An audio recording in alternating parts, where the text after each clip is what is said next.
Hello, everybody. Welcome back. Hi. As you can see, this is not Liza P. I'm pretty sick, so I wanted something just kind of chill today. Like I wanted to stream because I feel awful and don't want to just like sit here in my own space, right? So I'm basically just taking some Tylenol and hanging out with you guys. I wanted something that I can just kind of chill and hang out with everybody while I get a little stuff done. But howdy, hi. Welcome. Thanks for sticking around with me. We'll do Liza P probably Saturday. I gotta work tomorrow. I don't know how that's gonna go with how I'm feeling, but yeah. So I'm gonna try limping home, getting back to the bubble so that I can try and maybe, if all goes well, get my last little bits of engineering done and make our way to somewhere else after we're done. So I have made it back to basically my home base in Formidine, which shout out to the DSSA and their fleet of carriers that they have positioned throughout the galaxy, because they have been absolute lifesavers for weary travelers like me. So yeah, we are currently like just on the edge of Formidine. We are in the same system that has the Zurara. I thought I would go and show you that here in a second and maybe see if I can find the last scan point that I needed for it. But yeah, we're out here. I don't know if we'll get back to the bubble on stream today. Like, I wanted to take a little bit of time to actually go through and scan some things. Yeah, we're like right here on the border, and I need to avoid a lot of this space right here. I think this is where the Thargoids are or something. I don't know a whole lot about what's going on in the game. I just point myself in a direction and go. But yeah, you know, Formidine was pretty cool. It's very empty. it's a sea of the heavy metal content worlds. There's not really a whole lot going on out here. I was kind of surprised. I thought that I would at least find some cool stuff to look at, like maybe the planets were kind of interesting, if nothing else.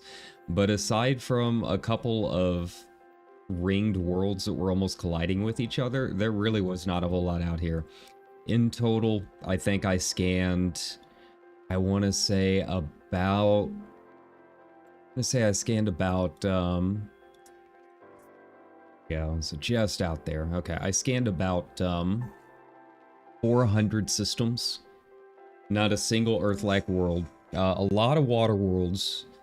Like 3 or 4 ammonia worlds. Not a ton, but it was better than nothing. I mean, the payout was really nice. With all the HMC worlds, a lot of them were terraformable. So my payday was about 250 million, turning all of my stuff in for this. But yeah, it's pretty dire out here. There's just really not a whole lot going on. So what we're gonna do is I am going to try and make it back over here to the Bubble Nebula. That is kind of the direction I need to be going right now. Just trying to cross this gap, get over there, and I think once we get over to like the Heart and Soul Nebula maybe, we might be able to call it a stream, but I'm basically going to have to manually plot all of this to cross the big gap without any stars. But first things first, let's go ahead, make sure that I am all up and ready to go. I think I should be fine. I did all of this stuff last night, but it never hurts to double check. And yeah, I'll show you guys, I'll show you the Zurara, because it's kind of creepy. It's kind of creepy, I'm not gonna lie. It's pretty cool, but it's also, like I said, very creepy. So, yeah. Alright, so this is kind of like a pilgrimage for any of you deep space travelers, or you're interested in deep space stuff. I know it seems like I'm talking about this as like a wizened veteran, right? Which I'm really not. My playtime is less than 5 days so far, so it's not exactly like I'm a salty vet yet. But I have played a lot of space sims, and I tried looking at a lot of Wikipedias while I'm refueling and that kind of thing, and just learning a little bit about the lore and all of that. I mentioned this on stream the other day. Yeah, the Zurara is a ghost ship, but it is kind of a pilgrimage, mostly because there's just not a whole lot else going on down here. To be honest, it's pretty empty. But yeah, I mentioned this on the stream the other day. This was a ship, and it kind of led into some other story stuff in Formidine with trying to find Earth-like planets and the legendary Raxla planet or whatever. This was a ship that was sent out into deep space trying to find Earth-like worlds in the Formidine Rift, potentially to find Raxla, right? And it was taken over by a bunch of sleeper agents in this system, and basically they killed the booster engines, so the ship was dead in the water out here. And yeah, it's pretty creepy. I'm not gonna lie, it's pretty creepy. Let's go ahead and get this up and running here. I'm gonna have to kind of go in a big arc to do this. You'll see why. It's on the backside of the planet, so it's kind of tricky to get to without actually running into the planet, especially because I cannot see the planet's ring right there. Like you can barely see it just off to the side. It'll be a little bit easier once we get around here. Yeah, you gotta be kind of mindful of the planet's atmosphere. What do they call it? The exclusion zone, where it'll start kicking you out slash crash you into the planet, depending on whether or not you can land there. There we go. All right, I think we should be fine. Yeah. Go. Slow it down a bit. So yeah, this is essentially a ghost ship. Everyone died out here because of these sleeper agents that sabotaged it. And yeah, it's a mega ship, so it's not something you can land on. It's technically like its own carrier that you could buy on your own, I guess. I don't think we can buy mega carriers, but yeah, it's not big enough. Like, it's not a docking station kind of thing, right? Yeah, it's pretty creepy. It'll have its booster engines on. Like, it doesn't have any warp drive right now. Like, the warp drive is dead. But it's still just kind of boosting around the planet. Just hanging out on its own, right? Here we go. So we get kind of close. I'll turn off my my super cruise and go in here. All right, it's about 10 seconds away.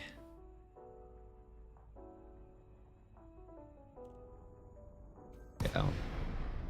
There we go. All right, so this is the ghost ship Zurara. It's pretty creepy. It's just, you know, like I said, it's a dead ship. Just hanging out here. Play my hard points because I am missing one data scan from here. I would like to try and find it. Try not to get like super close. I mean, I get close to it. I don't know if you've seen my screenshots from the other day that I posted on Twitter and stuff. I don't mind getting close to it, but I don't want to bump into it. You gotta respect the dead. I don't want to be haunted on my entire trip back. Okay. Where would my last data point be though? You can kind of see the little grade box. Like that's just the center of the ship. Here we go. Yeah, there's, I think, 8 antenna on this thing that you can scan. Yeah, it gives you some audio logs and stuff. We'll play those here in a second. Here, let me really add to the feeling here. We're gonna turn off our music here. We're out here, man. We're hanging with the dead and we're hanging with the ghosts. There we go.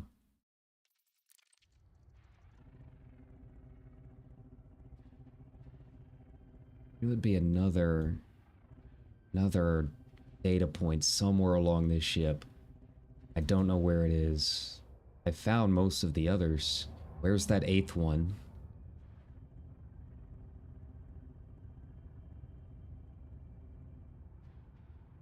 Like, it's got to be on top, I would guess. Maybe it's down here, I don't know.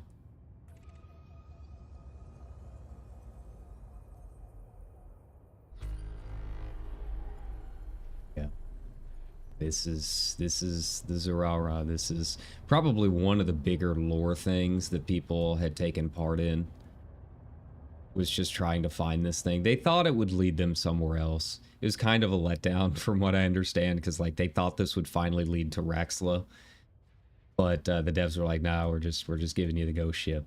But I think it's still pretty cool. I think it's pretty rad. I love stuff like this. Like this is why I go out exploring, is to find just, you know, dead ships and that kind of thing, right? Where would the others be? Where are the other hard points? Here we go.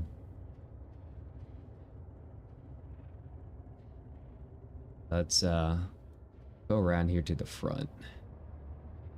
See the entrance, go kiss it. That's what I did earlier. Here we go.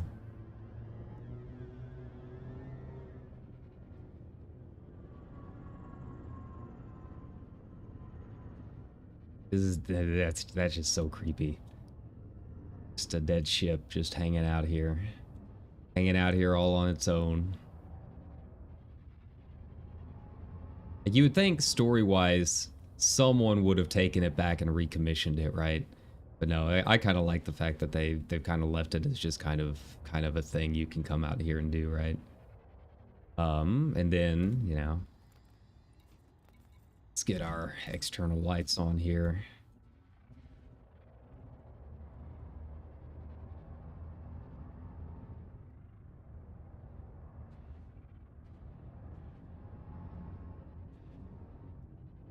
Looks really creepy when you get out here into your photo mode. You're just kind of staring at it. Your lights on out in the middle of space. Also kind of gives you an idea of just how bright your external lights are. Like, you can't really tell if you just have them on while you're out here in the void. But when you've actually got something to shine them on, it definitely makes a difference. It's kind of cool looking.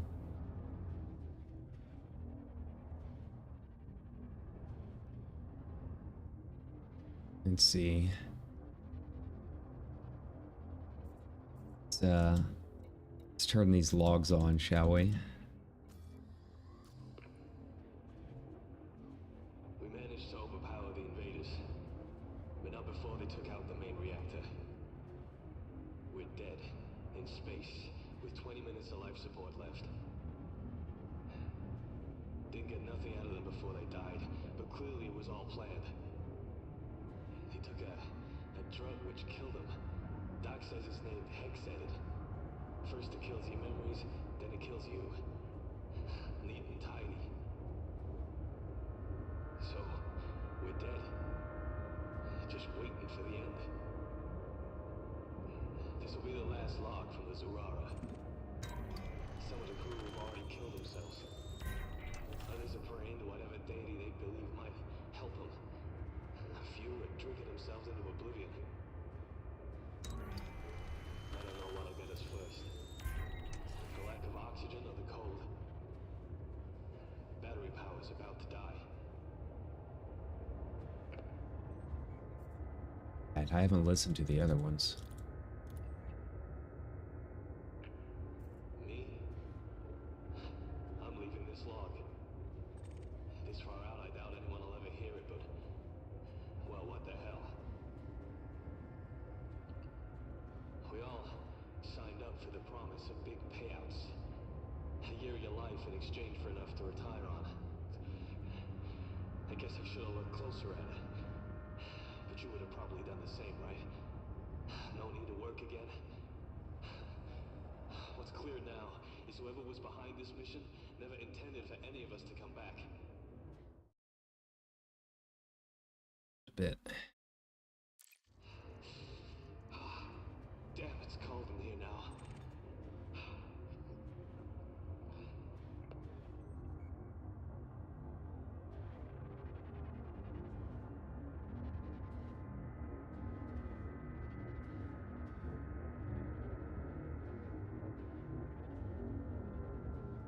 Be within 200 meters here. I don't think I scanned this one. I think this one might be the last one that I needed.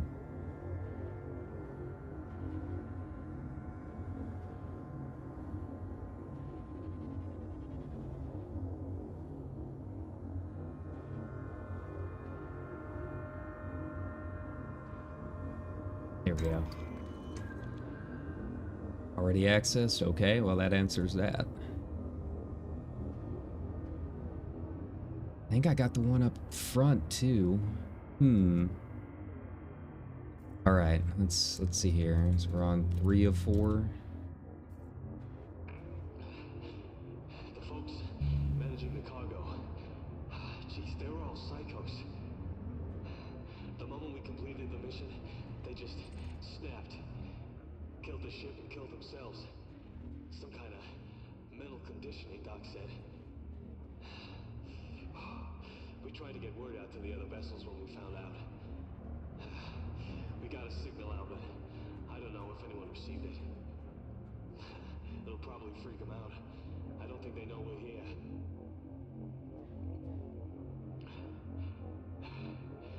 We dropped a series of beacons out here, all targeted around Earth-like terraformable worlds.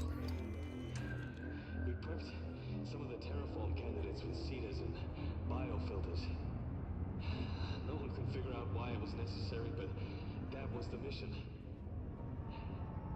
Just as we were turning back, boom. Those cargo handlers went nuts. Guessing it's gonna be on the back end. I don't think. Oh, whoa, slow down there. Slow down, guys. Slow down. Ooh, slow your roll. There we go. Move out a bit. What it's trying to do here? Why X wasn't working? Okay. That was 3. Okay. So, that's it. We don't even know why we've been killed. But someone out there knows. Someone out there has blood on their hands. A lot of it.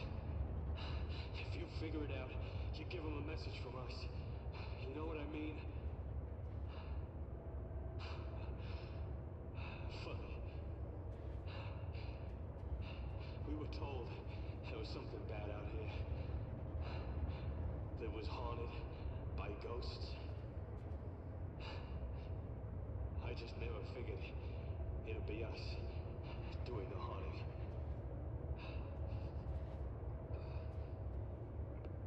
I think I got this one.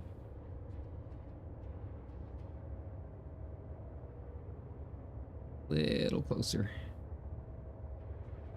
Our time.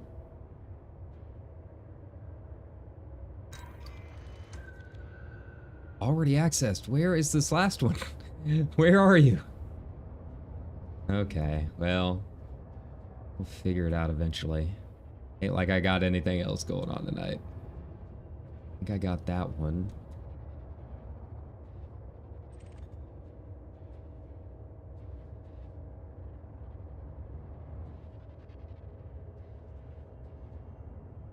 Although to be fair, I don't think I spent a whole lot on the other side. The starboard side. Now that I know, thanks to Omega.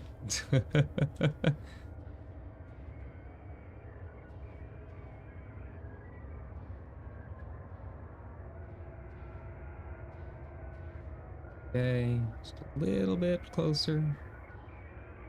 It's just kind of annoying that I have to get that far up to it. There we go. Let's try the other side because I know that I have spent most of my time on this side. Right over here.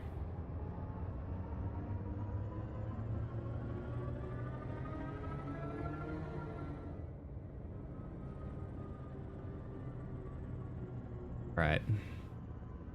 My time.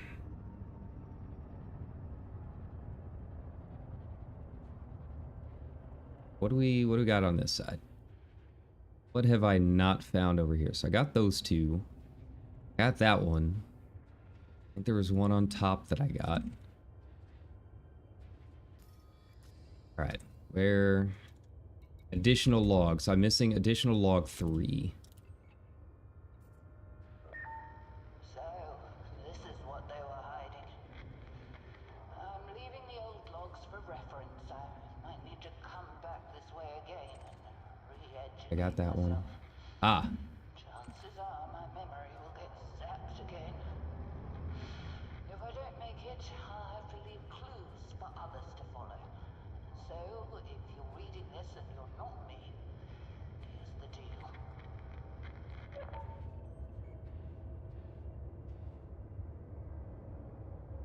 Okay, slowly. I think I got 6. We'll find out real fast.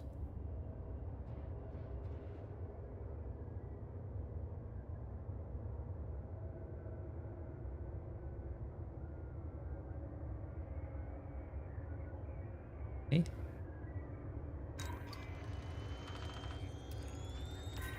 There we go. That's it. All right, so additional log 2. Found this ship. It took me years. This is the evidence. Nothing inside but buoyant frozen cadavers, perfectly preserved, some with drinks still in their hands. The log. They sent these poor souls out here because they needed waypoints, all prepped for every eventuality. 3 different zones, it would seem. Ooh.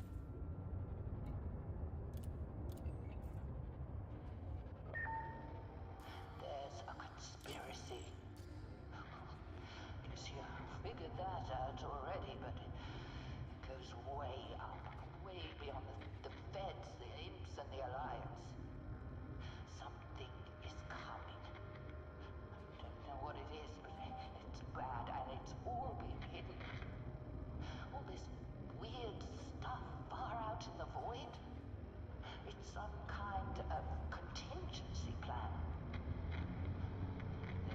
to why and who is back in the core, not out here. That's where I'm going next. Wish me luck. There we go. So yeah, I guess maybe this was a precursor to the Thargoids, maybe? If she mentions obviously that like something is coming, right? But yeah, and now like if you listen to the Galnet news, I guess like Thargoid prisoners are under quarantine and stuff because they need to make sure that they aren't like mind controlled or something. I don't know a whole lot about the lore. But I thought this ship was probably one of the cooler tourist destinations that I've seen so far. The Bubble Nebula was pretty cool. It looks pretty cool once you actually get inside there, but yeah. So yeah, if you make it down to the Formidine Rift, definitely come check out the Zurara.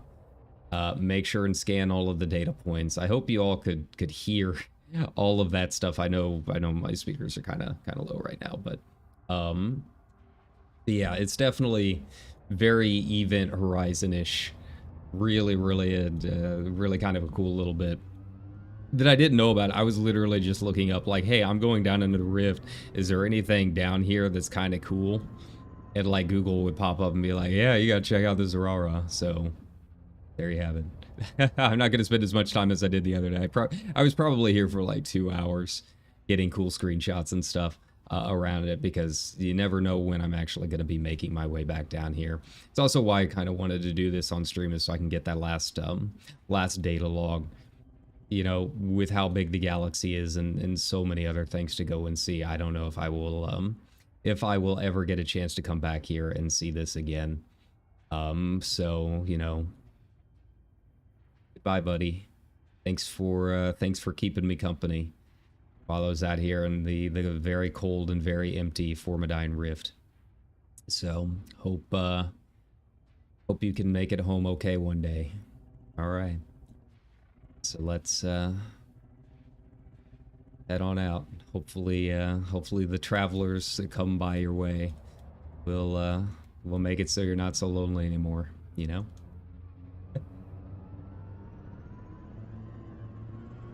So there you have it. The Zurara. Alone out here, just circling this planet until it eventually falls.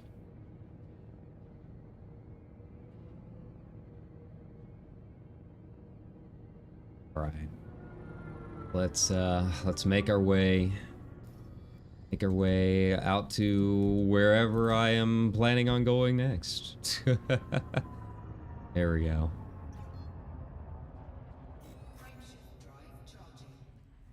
All right, so like I said, this is going to be kind of tricky.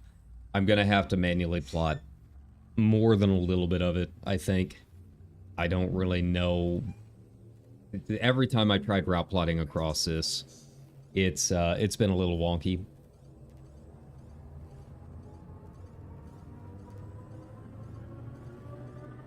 You can manually do it.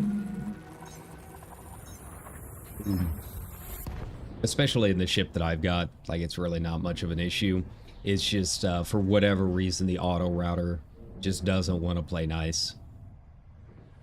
I'm trying to cross these big gaps between the spirals, right? Yeah. Let's get our music back on and yeah, have a chill time out here. It's not quite space trucking, but it'll do. I don't think Deep Purple would like it too much if I was playing their music. All right. But yeah, like I said, I don't know if we'll get back home tonight. I want to say I'm a good 100 to 130 jumps out from the actual bubble. So I don't know if that's something I'm going to actually be able to do. But we'll try and get at least across this gap. It's pretty big. Much bigger than you really think. Like, it's not really much of a surprise that when you actually get out here, It's really not too hard to find undiscovered stuff. It's just there's just so much stuff. Like you look at just the basic galaxy map when you first load it up. It's like, oh man, there's so many stars out here, and then you zoom out and it's like you barely scratch the surface, and that's just on your little screen. Let alone when you start zooming out and checking out the rest of the galaxy, right? Okay, so let's see here. I need to head vaguely in that direction. Over there. Right? Here, yeah. Is this the Heart and Soul Nebula? Yeah.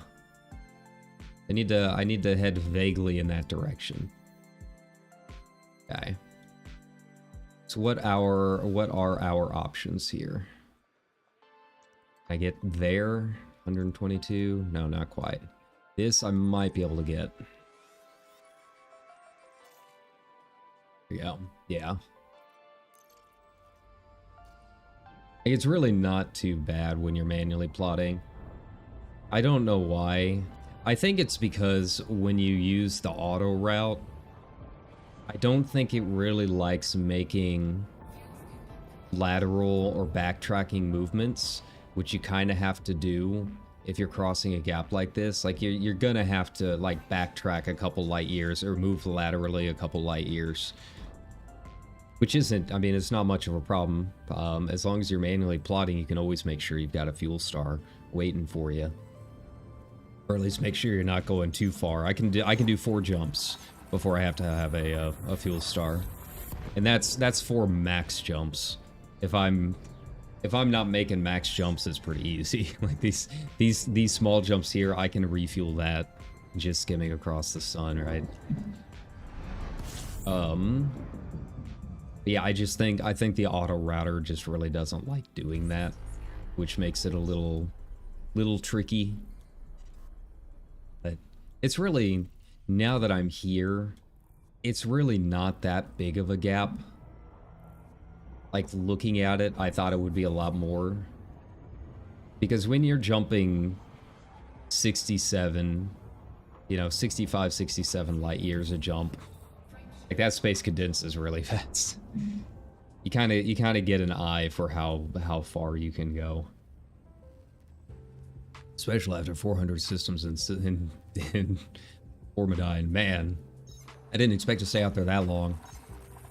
It was fun. I just wish there was more to see out there. I don't mind it being a big empty expanse. I was just really hoping for some cool planets. Like, I found those 2 heavy metals that were kind of colliding with each other at the rings. And that was really about it. Like, there just really was not a lot to see out there. It was just very, very boring. At least one thing here. Might as well scan it. And yeah. Since I'm crossing the gap, I'm not expecting too much in the ways of unexplored. Like, I have a feeling almost everything here's been explored at some point, right? Like, I don't see how it could not be. Right, so this is just like right at the jump gap here. Should just be 1, yeah. There we go. And once I get over here, I'll have a little bit more leeway. Yeah. Yeah, like I don't mind it being a big empty expanse and kind of boring to go through, but like at least give me, like, I didn't find any neutron stars, I didn't find any black holes, didn't really find any cool suns that were like sticking near each other, like nothing. It was just it was all just kind of bog standard systems, right? I mean, I'm sure some of that stuff exists out there. I did find an orange giant, which was kind of cool. That was my first giant planet that I had ever found. That was nice to put it on the old checklist, I guess.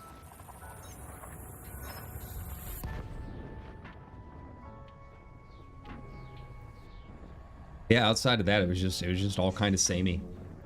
Like, it's really interesting that even just 1,000 light years out from the bubble, you can find a bunch of undiscovered stuff, and that includes Earth-like worlds. Like, you know, the whole reason I got an anaconda so quickly and so easily is because all I did was just do little trips 1,000, 2,000 years out from the bubble and then swing my way back in my little DBX. And yeah, it was so easy to find a lot of that stuff. And yeah, for whatever reason, just Formidine doesn't have any of it. Right, I'm not going to worry about scanning stuff that's already been discovered, but I at least want to FSS it, right? Just in case. Put it on my map. I do have an EDMC or EDSM, whatever it is, the star map. Right, I do have an account there now. I do have ED Discovery, and so I've been trying to upload my logs after every session, just to, you know, put it out there. Way people, you know, if you've been posting some screens on Reddit and that kind of thing, and obviously, if we, you know, we've got the stream here, but if you just kind of want to check out my flight logs and stuff, I've been trying to put those up after every session, so you have kind of an idea of what my wandering looks like. Yeah, this session going into Formidine is pretty funny to look at, because it's just, you know, I've just been kind of doing little loops around the bubble, just going outside a little bit, and then it's just a big ol' stretch out into the unknown down here once I hit this area. Like, I just basically beeline to as far across the rift as I felt comfortable going before I just passed out. And yeah. Yeah, you can see my flight map on there. Yeah, some of the discoveries I've made. I feel like I've done all right. Like I said, it's been a lot of heavy metal content worlds, but again, I mean, it pays out pretty well. I made, what, like 250 million for my turn-ins of about 400 systems. Not bad. You know, I'll take it. Problem is, I might need to go down a little bit. You can kind of see I'm pretty far up, which I think is not helping. Hell no, I'm kind of at the plane here. And so where can I go next? Can I reach that? Probably not. That's probably just out. I do want to try hitting it. Let's see if I can plot it. Probably not. And it's only 2 jumps. Hey, there we go. Yeah, so it'll go vertical.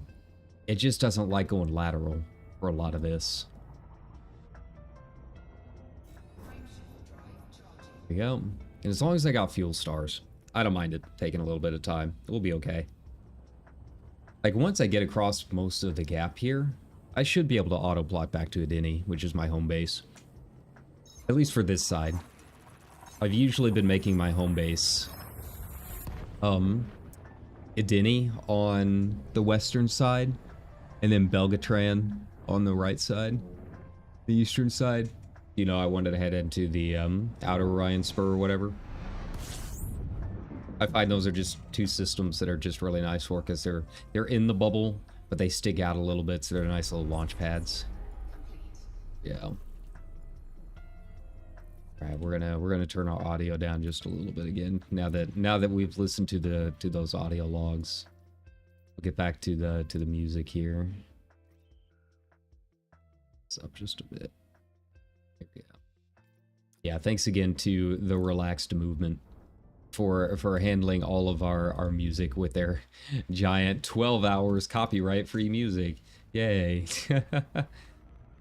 Shout out to our creators, and yeah, once again, shout out to the DSSA for putting all of these carrier fleets out here and just making it easier for us to travel these unknown lands. I really need to check with my Discord. I think most of the Diamond Frogs are kind of doing their own thing, trying to keep their sector clear. I don't know if we really have any like deep space carriers out, but I need to double check with them and see if they've got any places for me to land. We've got an Explorer channel. That's mostly where I've been hanging out. I don't know what they're doing with the war stuff. That's all them, man.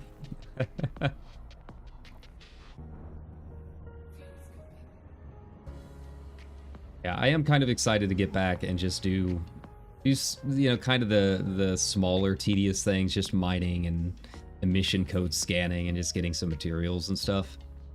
Like, I am ready to get that grade 5 booster, I think. I might have to buy another ship. Just buy another cheap ship just to put an FSD drive on it. Just so I can upgrade it and get rep. But I'm not opposed to doing that. I don't know what I'll buy. But something. Maybe I'll buy another Anaconda. Build it for combat or something. I don't know. Okay.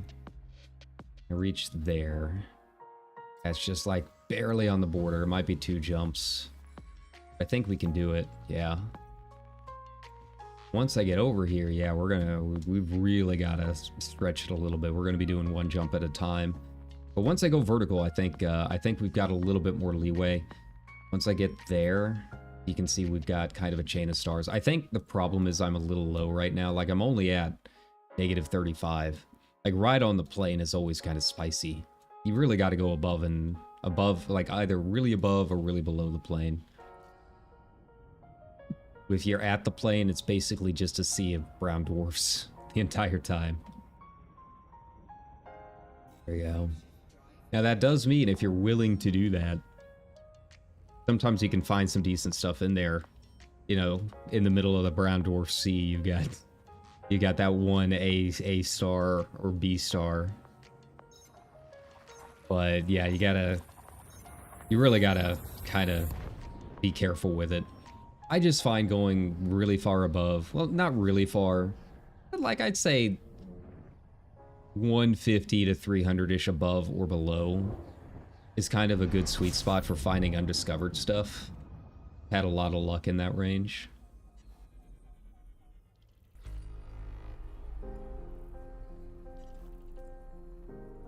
Right, I'm guessing all of this has been discovered, but we're gonna take a look at it anyways. There we go. I might as well scan while I'm here. It's only 17 planets. There you go. I don't think there's probably anything really worthwhile. Couple asteroid fields, it looks like. Ugh. Yeah, I've got no idea how I'm gonna handle work tomorrow. I know it's like I just woke up, and it was just one of those days where like I slept a long time, but it wasn't very good sleep. Like I kept getting woken up. Like I've said a billion times that like my room is a converted garage, right? And unfortunately it's right next to the kitchen. It's like I kept getting woken up by like family arguing or whatever, right? And you know, I'd managed to get back to sleep. It was just little things here and there just kept waking me up all night. I set an alarm because I thought we were gonna have like a family dinner or whatever today, and then it turned out that wasn't in the cards, so I set my alarm for nothing. So that you know, kind of woke me up about halfway through and had to get back to sleep from that. And yeah, I think just the lack of good sleep has just kind of killed my immune system this time of year. I just woke up with such a nasty headache. You know, sinuses and that kind of thing. So yeah, it was not a day that I could really sit here and concentrate for 2 hours on trying to finish Liza P. I really wanted to. So I know a lot of you guys have probably, you know, watched the channel because of, you know, the FF14 content or Liza P or, you know, that kind of thing. I just really needed a day to just kind of sit here and veg out, right? I don't know. I just really hate this time of year. I'm not a winter person at all. Which strangely, you know, I've been to New York in the winter and I've been to Denver in the winter, and I actually kind of like those in the winter. There's just something about Midwest cold that is so much worse than the cold literally anywhere else. I don't know if it's because it's just so windy and it's still kind of humid here. Like, I don't know what it is, but winters here are just awful. There's just nothing fun about them. Nothing fun or festive. The cold is like, it's not just cold. It is like, even if the temperature isn't that hot, isn't that like super low, the wind chill just gets you, and everything is just so bitter here. Like I just really don't like winter. This is the time of year that I just really miss being in California. And just trying to get back there as soon as I can. Like, yeah, I mean, I guess I could go scan that water world. Oh, I don't know. I don't know. Like, I'm not hurting for money, so I'd kind of like to just make my way back as soon as I can. We'll see. Yeah, like these have already been scanned. It would still be good money. Even if you're not first discovery, that's like 600k or something if it's a terraformable, but like, yeah, I'm not hurting for money. We'll be okay. You know, if I wanted to search for money, I think I might sit around the Elysian Sea for a little bit and just kind of explore out there.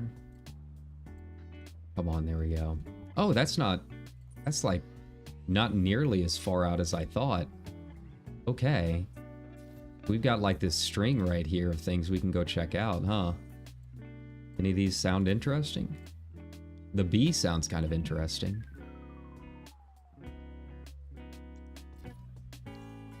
I'll check out the F-star. Like all of this stuff will be discovered by now. Like I'm not concerned about finding something new out here in the gap. But I'd at least like to find something kind of cool to look at. Let's go check it out. I'm fueled up, I'm ready.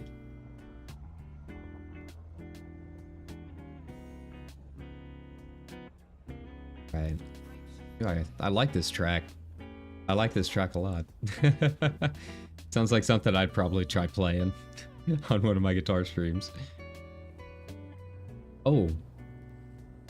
So, speaking of other things going on with the stream, I received some very, very good news today in my email regarding future stream content.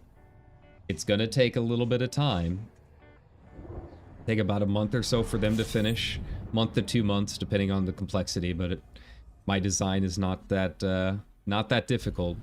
But as you can probably guess, my official OC VTube model is a go.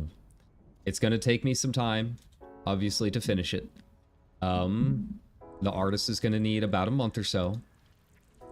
Month to 2 months, and then I'm gonna have to learn how to rig it. I'm not super concerned with it because it's just IK notes. It's like really not all that difficult. FK notes, whichever two they are. But yeah, it's just gonna take some time. But yes, the OC VTuber model is officially in the go, and I am very, very excited. You know, it's been very difficult trying to find artists in my price range that can also like at least get somewhat close to the quality that I'm looking for. I mean, everyone wants the best quality for cheap, right? But like, you know, there's definitely some good artists out there within my price range. Just trying to find them that can also do a male model. And yeah, when I saw this artist, I was like, yes, this artist is what I want. They're in my price range. I really like their work. Let's do this. I'll just send them an email and see if they are taking commissions at the moment. You know, I mentioned last stream that with the holidays I was kind of worried that maybe I got kind of forgotten and whatnot, but I received an email back today and we are going with it. So I just we got to finalize a couple of the details. I've got to get, you know, the payment out and ready to go, but that is the big announcement. We officially are a go for my first original VTuber model.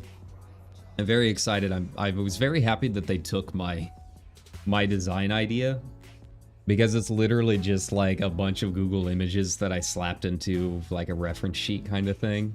So they seemed to like it enough, and they said, you know, the design is really not all that difficult. Like the concept's nothing fancy. Well, the concept I'm happy with. I'm very surprised I haven't seen a VTuber with this concept yet. But the design itself is very, very simple. And I'm sure those of you in the nerd communities out there will probably recognize the inspiration for it very quickly. But it is inspired by something that I like quite a bit. Yeah, so I'm excited. I'm officially getting my own VTuber model. Oh, is that lightning? Holy shit! Not in the game, outside. Like, what's going on? I didn't think we were supposed to get any storms today, but that's cool. Okay, it's storming out. Right on. All right, I can't remember how I crossed the rift here. We gotta be careful here. I think if I go up a little bit, yeah, we can get to some of these stars out here. It's a little too far out. That one I can get to. There we go. Let's do it. Star, perfect. If you're doing deep exploration, just pay attention to what I'm doing now, because this is, if you're wanting to get started on it, this is what you got to do for some of these trickier areas. There's just no way around it. You're gonna be manually plotting. Yeah, but I think I came in from that corner. So, yeah. Right. And the good thing is, if I mess up, I at least know I can get back. Like, that's the important part. Like, it's impossible for me to not be able to find my way back, because I can just follow the trail, right? This is also one of the reasons I don't use neutron stars. Part of it is because I'm a coward and I really hate the idea of having to repair my ship. I like my ship being pristine and pretty, because glam is the end game, right? But, yeah, like, I've got this AFMU, and I haven't used it once. Been generally pretty careful. I don't mind if it takes me a little bit of time to get around, as long as I'm not, as long as I don't have to repair my ship. But if you use a neutron star boost, it does damage your FSD slightly each time you do it. So you have to make sure to carry this stuff to repair them. But the other thing is, if you use that boost, you might end up in a place that's just a sea of brown dwarfs by accident. So yeah, I definitely prefer manually plotting, and it gives me a chance to go through and do all of this stuff with the scanning and that kind of thing. So, you know, make a little bit of money in the process. Not a lot of money if I'm just scanning, but it's something, right?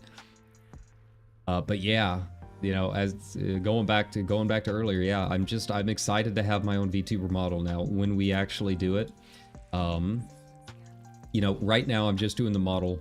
I'm not commissioning a character sheet or anything like that. But depending on how the model goes, and depending on what my funds look like, you know, it might be one of those things. I usually do my taxes pretty early in the season. So once I have my forms in and all of that, we'll see if I'm even getting a refund this year. I think some of it's going to depend on that. But, you know, if I really like how this turns out, you know, I might ask them if they're willing to do like some backgrounds or some screens for like transitions and that kind of thing. So yeah, you know, we'll have to see how it goes, but we will do like an actual debut, like an actual model reveal debut, do all the traditional VTuber stuff that we have not done so far. You know, I have kind of skipped a lot of that in the ooh, that's like right there on the border. I think I can do it. Come on. It should skip me over here and then up there. Yeah. Here we go. Yeah, it'll be fun. That'll probably be like the only time you'll see me do like the VTuber thing with the reveal and all of that, and the PowerPoint slides going over my interests and everything, but we never really did that. So I think it would be a really good way to kind of introduce myself to new viewers. And even for those of you that have been watching for a while, like, I talk about some of the things that I like.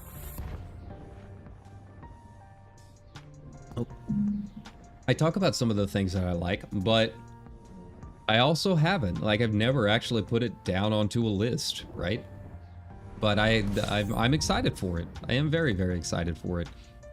It's just nice to finally be in the process of getting this done after all of this time talking about it. I'm so appreciative of the artist, the chosen mama, as it were, to try and give this a shot at a very reasonable price.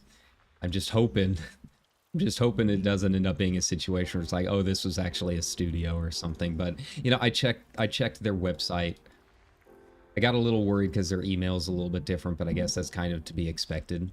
But yeah, I'm very, very excited about this. So we'll just have to wait and see. Just hoping.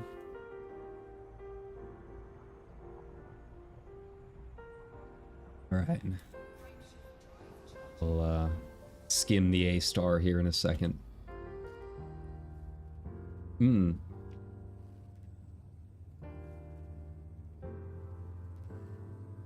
But yeah, that was the other thing that I was worried about, was that, you know, you find an artist and it turns out they use AI work, or like I mentioned a few streams ago, it turns out that it's actually a studio using an individual name or that kind of thing, which is something that I really wanted to avoid.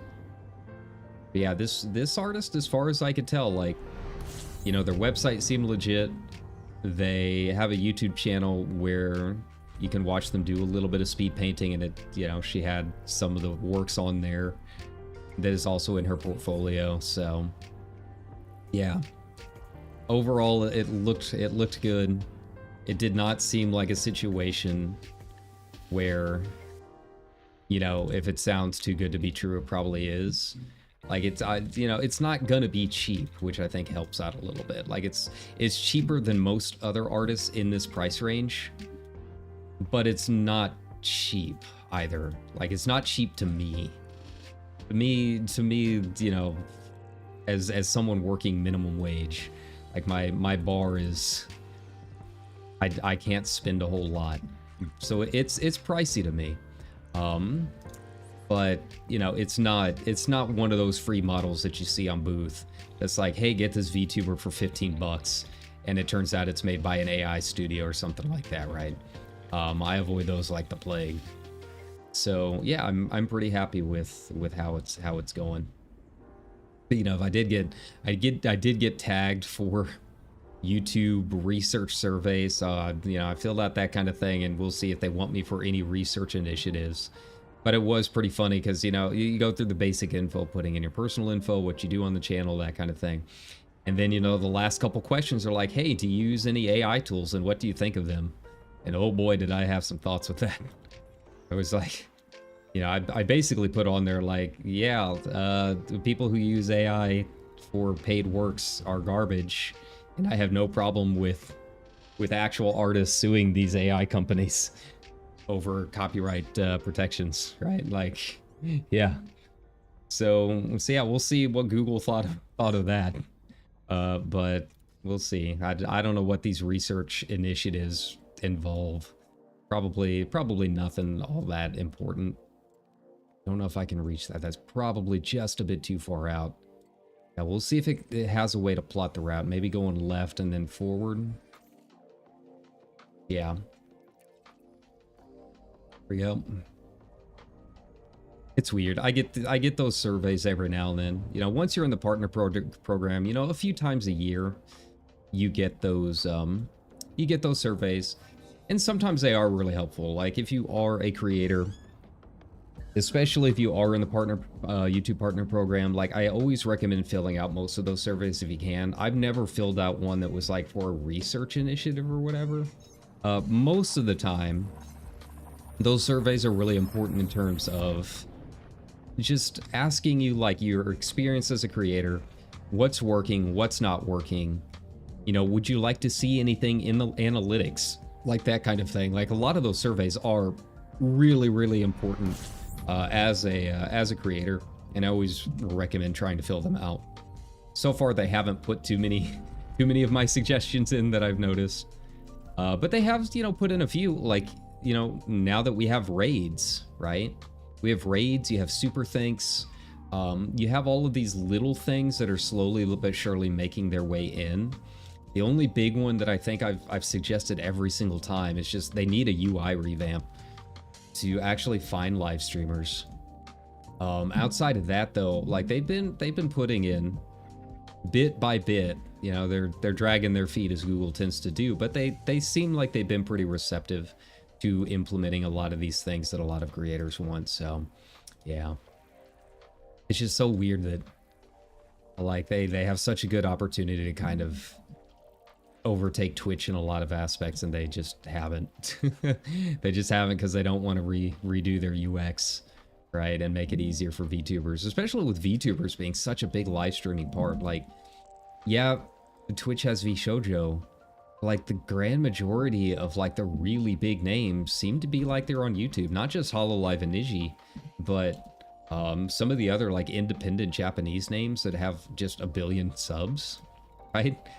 A lot of them are on YouTube. And yeah, Google just hasn't done a whole lot to make that easier for them.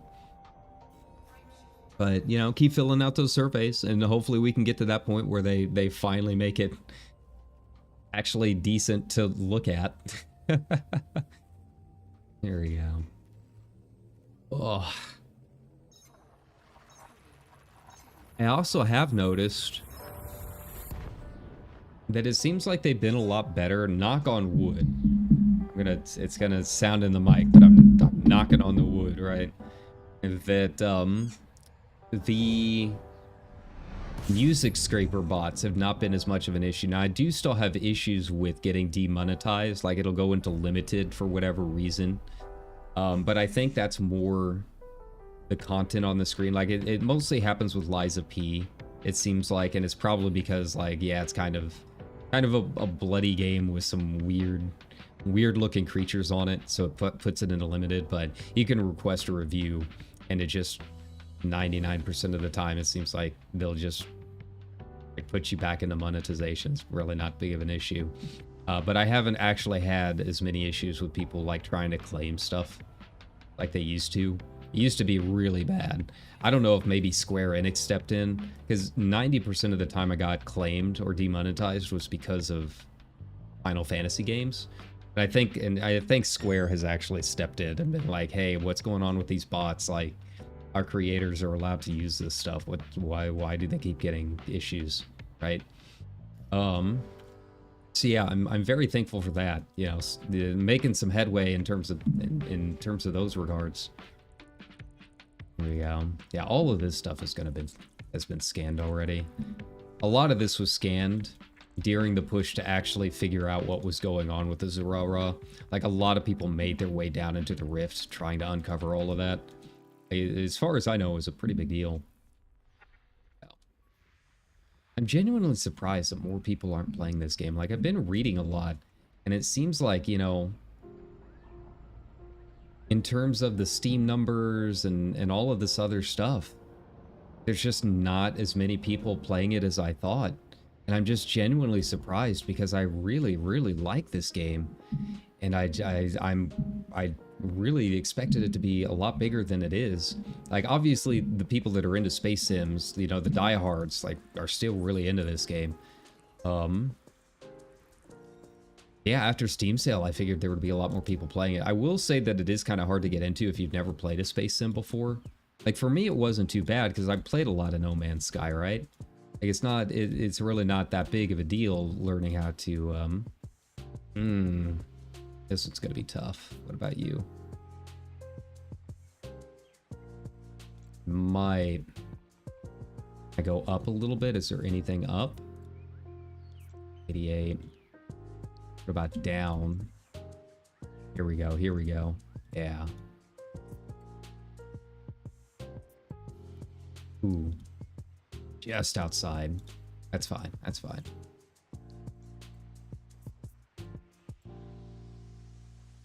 We'll have to go little bit by little bit here. One jump at a time, it looks like. But it looks like I've got more options down.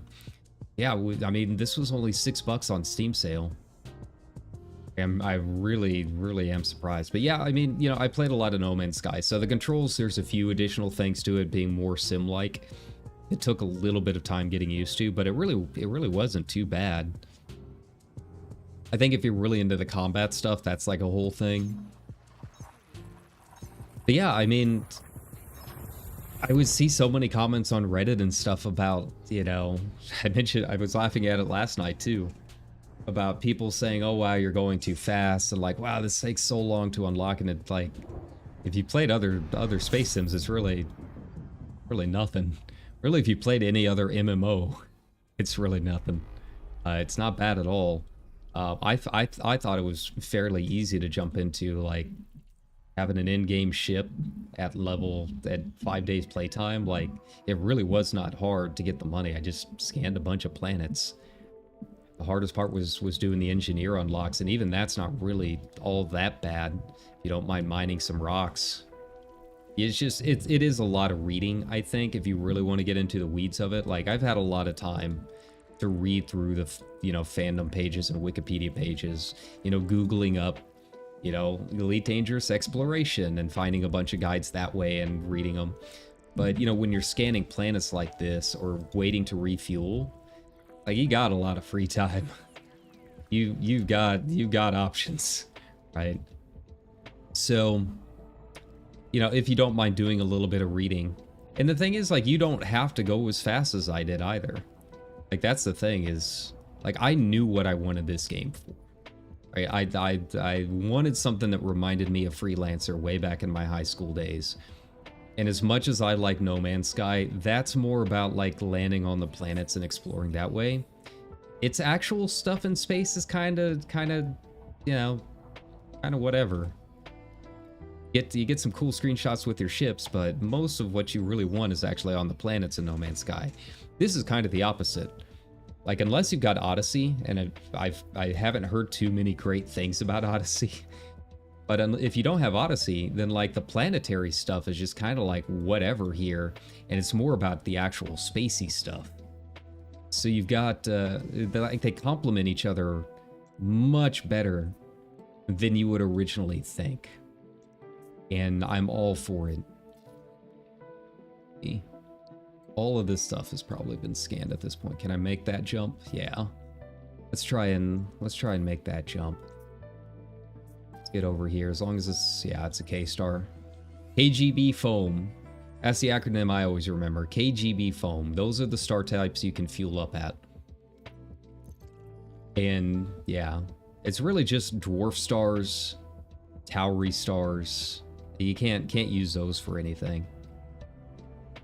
Yeah, KGB foam stars, oh, those you can fuel up at. But yeah, I find that they actually, like, I know some people consider them competitors. I honestly think they complement each other really well. Like, the controls and a lot of the systems are close enough to each other that it's really just a matter of figuring out the UI differences. This is a little more involved when it comes to trading, obviously. But ultimately, the foundational systems under the hood are kind of the same. It's just a matter of, you know, different UI stuff. So yeah, you know, if I want to go land on some planets, I'll play some No Man's Sky, and then when I want to get up into space and try and find cool looking stars, then I play this. And yeah, it's been a good time. So yeah, if you have been thinking about a space sim at all and you don't mind trying to learn some, you know, fairly tricky controls, at least when you're first getting started, I do recommend this. And again, like, you don't have to go as fast as I did. Like, I hopped in here and I knew that I wanted to do the exploration stuff, and I was going to go pretty hard on it. But if you don't know what you're wanting to do, if you want to do more of the combat stuff, or you just want to take your time, like, you have that option too. You can go as fast or as slow as you really want. You know, I would assume not everyone is a VTuber working retail that just has a lot of free time on their days off and needs content to stream, right? Like, I've only played this since the 29th of December, and I've already put about six days playtime into it at this point. When you really break that down, that's a lot of playtime. That's like 12-hour days of playing this. So yeah, you don't have to do that. You don't have to do it the way that I did it. In fact, I would be kind of worried if you did. Am I going to be able to do this in one hop? I don't know. It's like right there on the border, and I think because I've got Yeah, since I've got a couple limpets, I can't really do it in one. But it's going to get us close enough with a couple other stars here. Here we go. So yeah, if you want an anaconda in 5 days playtime, like that's the other secret, just play 12 hours a day, right? Probably not the best way to go about it. But it has been really good, just as a nice chill game for me to get other stuff done. Like, you know, sending out those emails for a new model and trying to get a little bit of other stuff done with the channel, or just generally just watching Netflix and chilling out when you're sick. So I think that's part of it. You know, that's why I've been streaming this so much. Is just it's kind of that time of year where things are kind of getting kind of wild in terms of what I want to get done for the channel. So there's been a little bit less time that I can put into, you know, giving the mental energy to reading a bunch of text in Final Fantasy or whatever, or you know, putting in the energy to sit down for a 3-hour Lies of P stream, because I've just got a lot of other stuff that I'm trying to get done right now, and this game is perfect for that kind of thing, because I can do a lot of that stuff on the second monitor and still, you know, get some streaming content done. All right. Wow, I didn't know it was supposed to storm today. It's like really wild out. But that aside, you know, I hope everyone is having a good time out there, having a good start to your weekend. You know, we'll be back. Like, I'm working today. It'll be a longer shift, but I'll be able to power through it, I think.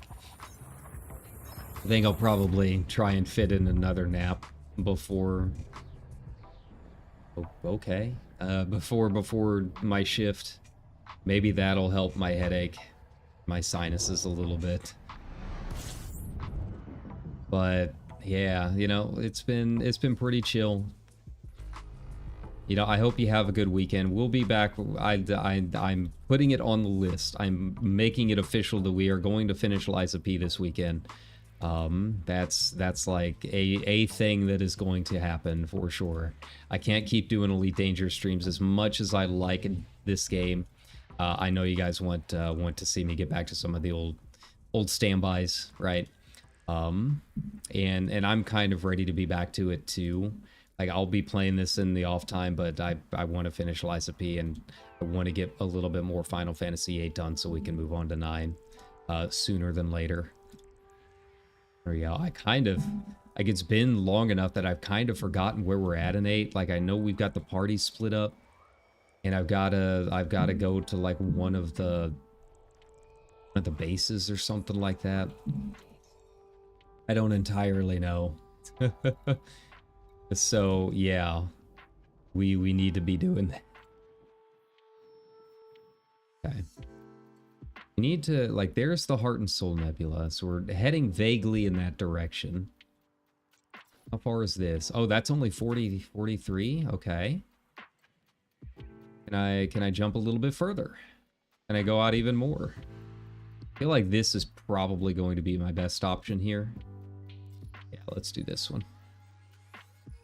I don't know why it's taking so long to plot just a single jump. Kind of weird. Here we go. Yeah, I might have to look at a walkthrough to see where I'm at. I thought this too was going to be pretty fast, but last time I looked at the walkthrough, we're actually pretty early into it. Like, it's a lot longer than I thought. So yeah, I'm just worried about whether or not my characters are leveled up enough to get all this stuff done. I might hop into it and grind out just a little bit. I think the big issue I was having last time was, like, I really needed a home base. I needed an inn or something that I could stop at, so I could, you know, do a little bit of grinding off stream and get some of that stuff done, and I wasn't finding anything. I think that might be part of the issue. Yeah, Lies of P, for whatever reason, I don't think is going to take that long. I was really surprised at how fast chapter 10 went. So yeah, I think we'll be just about there for that game. I don't know if it'll be done in like 2 hours. It might be a little bit longer than that, but we're gonna give it a shot.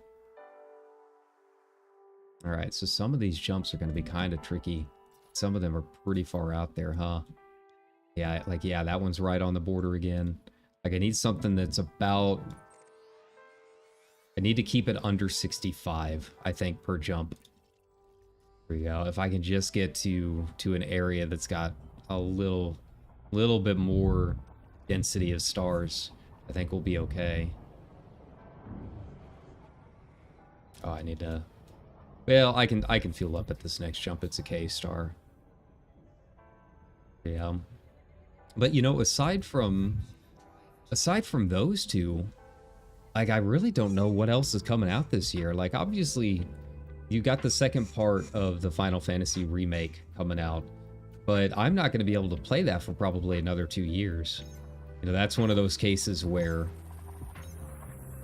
you know, I gotta wait for it to come out on PC.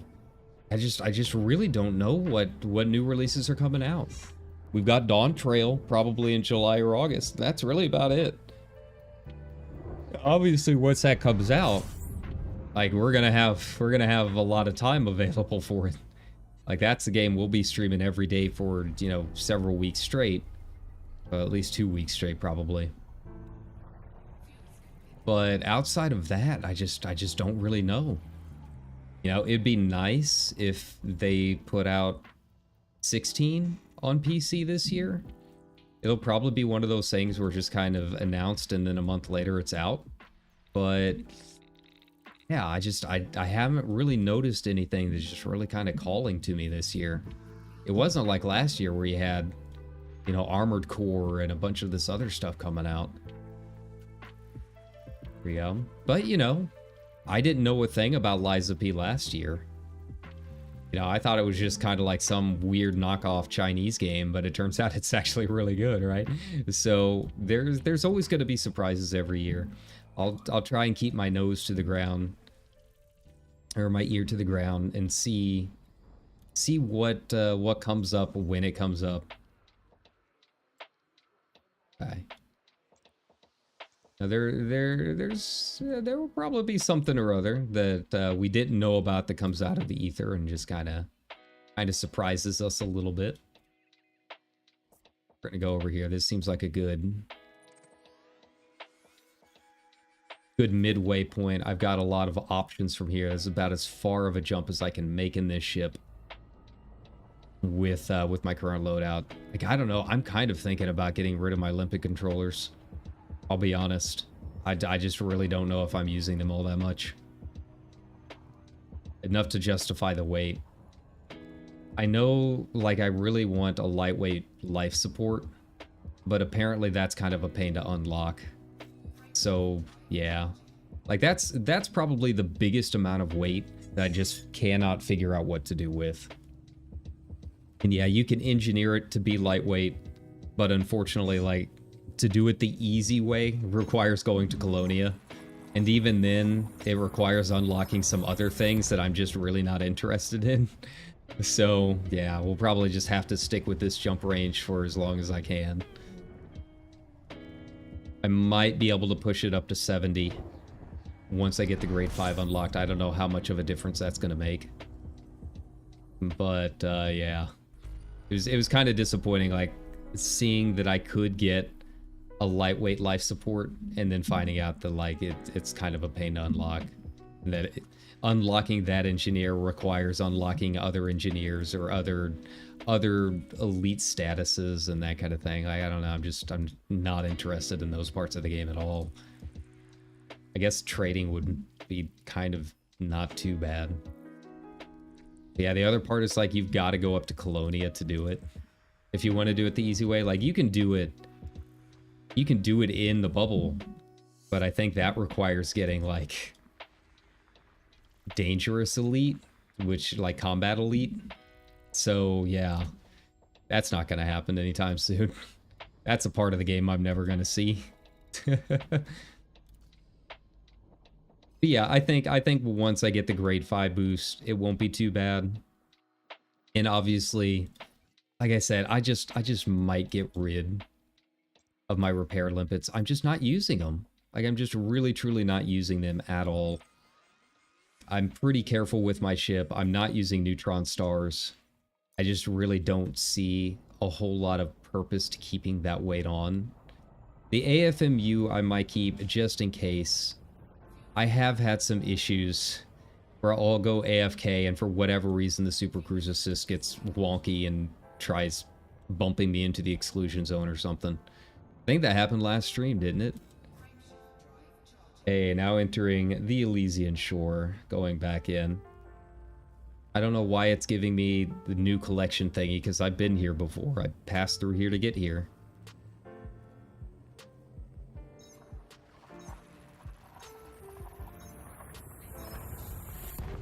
But as far as the repair limpets, I guess the ones that repair your modules or whatever, I don't really need the weight.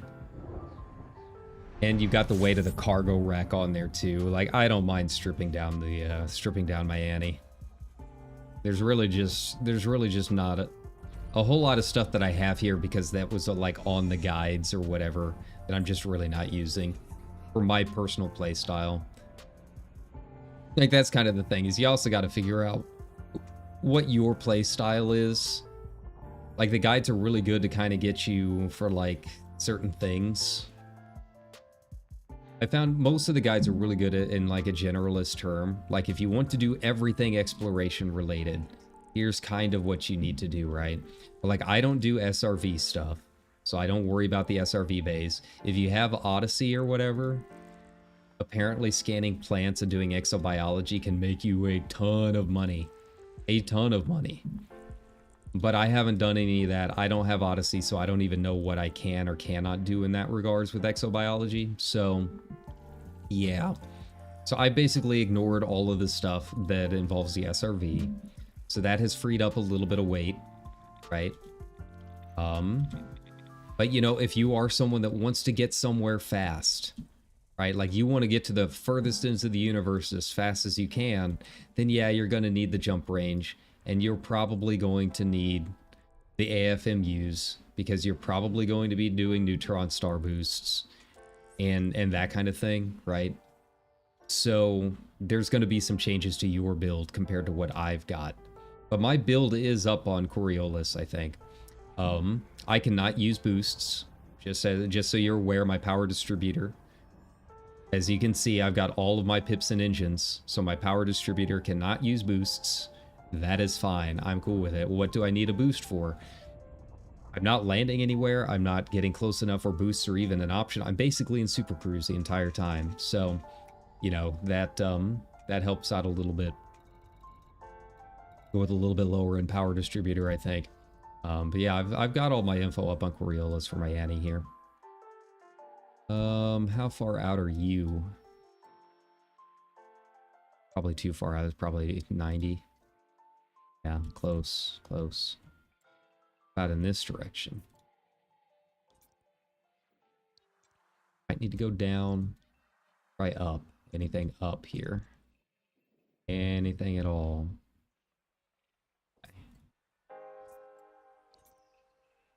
Yeah, we're kind of at that point, right? I've really I've got to do one hop at a time, really. Probably hop there. I don't know if that's going to cover the gap. I think it should.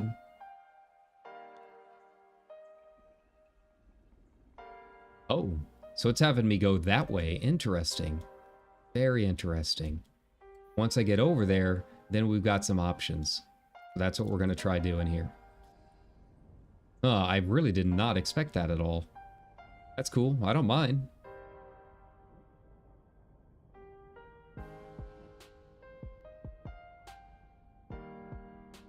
Okay. Point me straight into the sun. Why not? That's fine. Okay, so yeah, it's just right through the corona there. Yeah, this is the spicy part. Once we get through this little bit, I think we'll basically be there, and we should not have any issues. Probably being able to auto route back to Adeni from there. But yeah, we're kind of at a few, probably about 20 jumps worth of kind of spicy stuff. We gotta be careful going through here.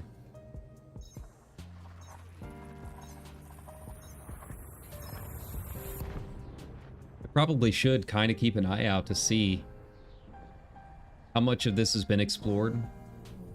I don't know who all's come out here that's got enough jump rage to make some of these jumps, so I'm very curious.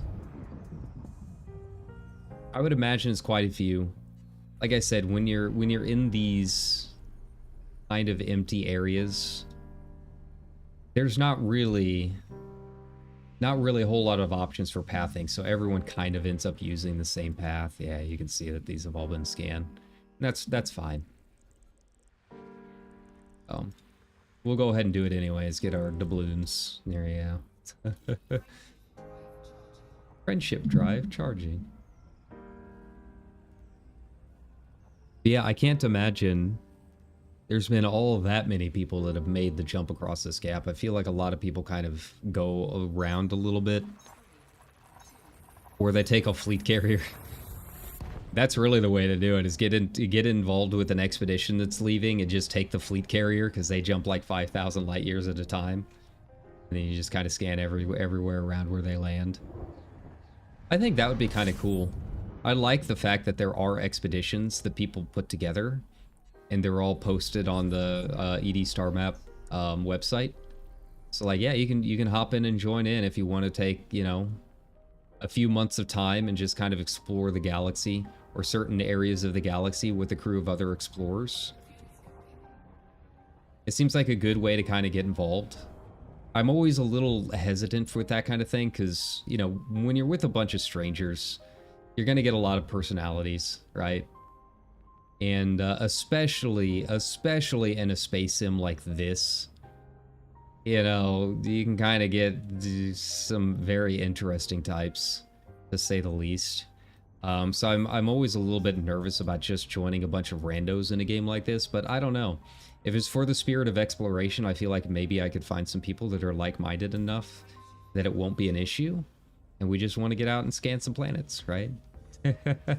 So we'll just have to wait and see if any interesting ones kind of pop up. I'd like to see what's out there. What is the section? Inazama? I'd have to check. I think that was the name of it, or something like that. Japanese name. But I feel like that might be kind of a cool place to explore. I saw there was a past expedition that went out and kind of checked out a lot of areas out there. But yeah, you know, I want to obviously do the trip to Colonia, but I kind of want to explore the eastern side of the galaxy a little bit more, right? Like, it feels like everyone heads up to Colonia and then does the westbound route up to Beagle Point. It just kind of loops around through Sag-A up through the left side. I kind of want to explore the right. I want to go up through the right side, check out maybe Riker's Hope while I'm up there, and see what's up around that way. But obviously, you know, it's kind of hard doing that if you want to make your home base as Colonia.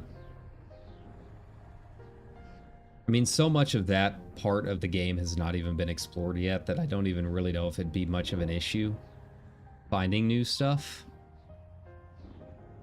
Apparently, if you want just a lot of really cool sites, like, you got to kind of make your way to the center of the galaxy. I guess that's where all the cool stuff is.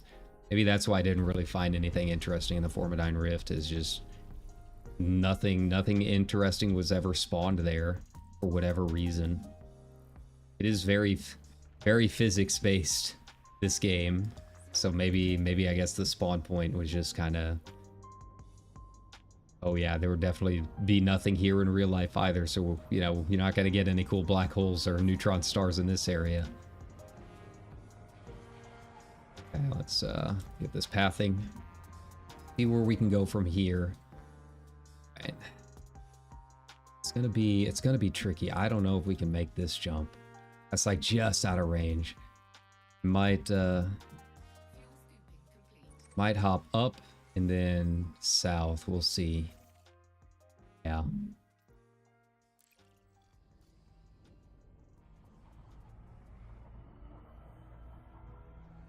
Kind of worried. I don't remember what my last path was. I need to check my star map, but unfortunately, my star map that they put on EDSM, like, it doesn't really show me the names. At least that I saw.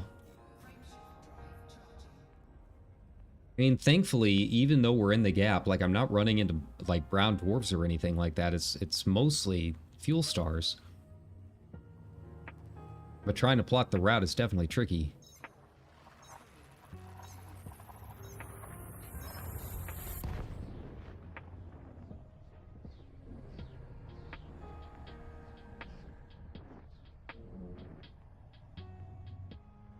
I might see, once I get over here, I might see if it will let me at least plot a route into the Elysian Sea. At least get me back into an area that's got clusters of stars again, right? Closer to the Heartstone Nebula. Like, I don't necessarily need to stop there. It's a nice little way station to turn in my cartographic info and all that, but like, I don't have to land there. Okay. A lot of stuff here's been scanned, but not, yeah, there we go. About ready to say not a whole lot of it has actually used the planetary scanner from the looks of it, but I was wrong. They have definitely FSS scanned a lot of this. There you go. Alright, well that's fine, France, Lionport. Be that way. Alright, up we go.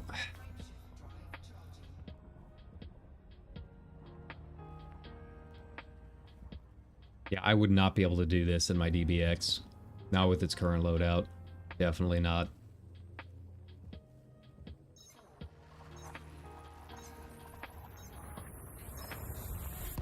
Wonder if I need any more wake details. Might need to put, once I get back, I might need to put my wake scanner back on and scan some more wakes. It's always kind of annoying though, because I get scared whenever I leave a station. Like, the easiest way to get some of the wake info, like atypical wake disruption and all of that, is just sit outside of a station and scan people, scan NPCs that are like porting out. Like, every time I do it, oh, that's not what I meant to do. That's fine. Every time I do that, what ends up happening is like I bring out my scanners and security's like, hey, put away your weapons. I'm like, this isn't a weapon, man. Like, it's just my scanner. I'm in analytics mode. What's going on here? They're like, halt, citizen. Like, I don't know what you want me to do, man. Like, I gotta fly out a little bit further away. There's just nothing here. I might have backed myself into a corner with this. We'll see. Like, I need to go up. Right?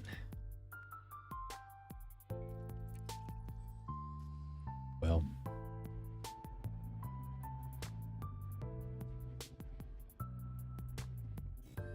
Okay. This back up and running. I mean, it's not that bad. You just, you know, turn off your hard points, fly a little bit further out of the station. Yeah, if you deploy your hard points within the no fire zone, they get kind of mad. I'm like, I don't know what you want from me, man. Like, I don't have any weapons on me. It's purely a mining ship at this point.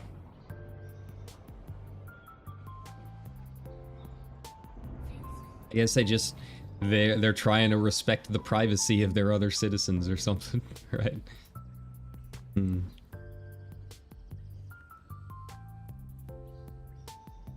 I'm just going over here because I'm curious. The B-type star, I might as well scan it.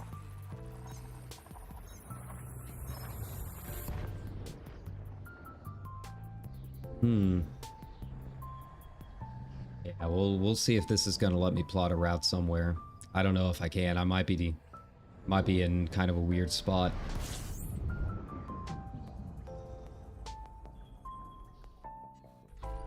Okay, only one orbital body. Oh, but that was my first B-type star in Elysian Sea. That's kind of surprising, to be honest. I thought I'd found at least one other one somewhere. Yeah, you can see there's just nothing out this direction. Wonder.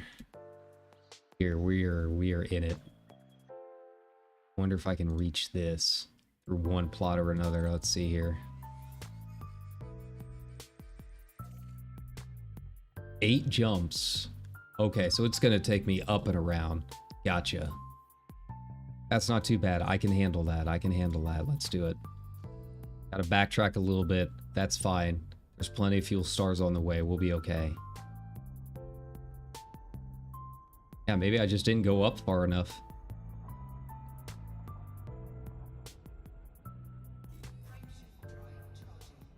All right. Whoa. This one we were just at. So this was the key star. This was the bridge the whole time. I guess I just didn't look up enough, I think.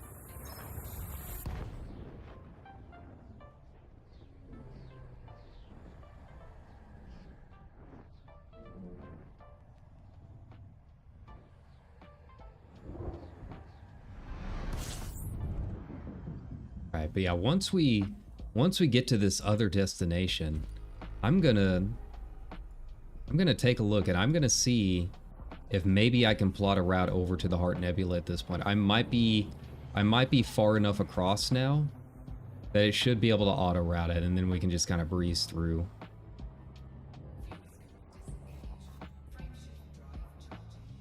I am very curious. It was giving me a ton of route plotting errors earlier when I was next to the Zurara. Ugh.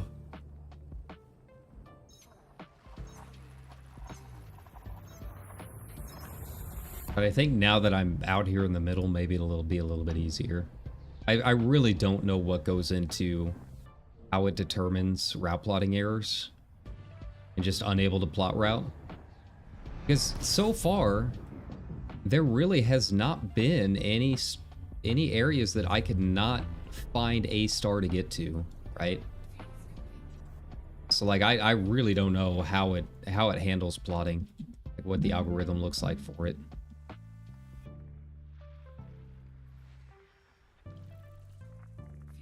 Yeah.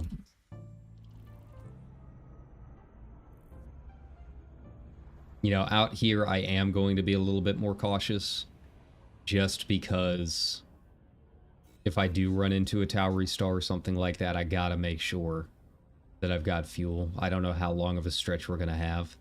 And I'll always be able to get back, but I want to make sure that we're good to go, you know?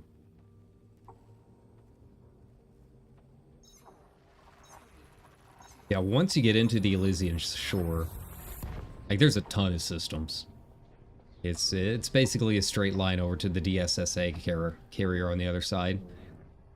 Yeah, I think this is one of the main spirals of the galaxy. Kind of leads you to Sol. Kind of swoops down to it. Yep.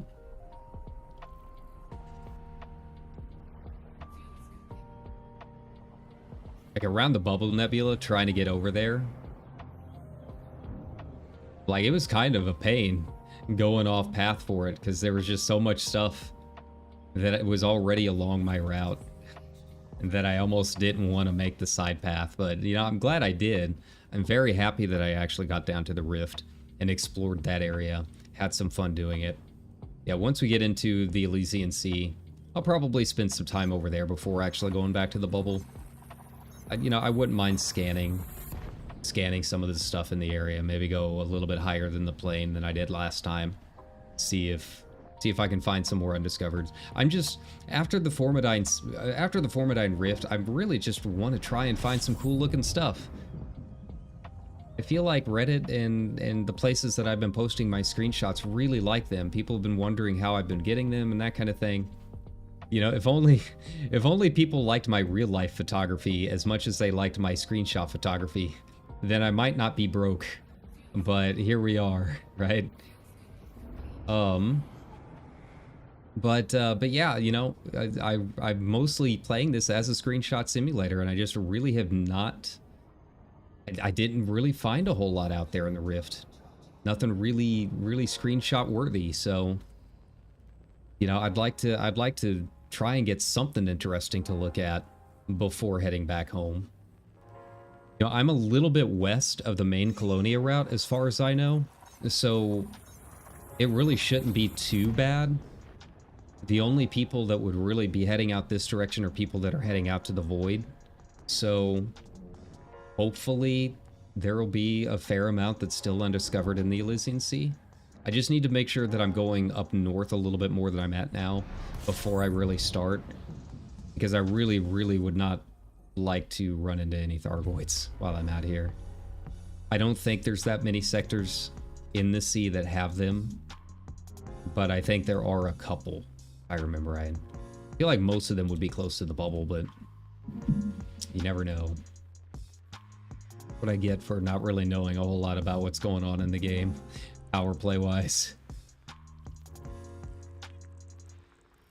Right.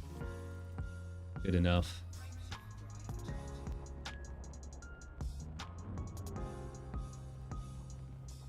Elysian Shore.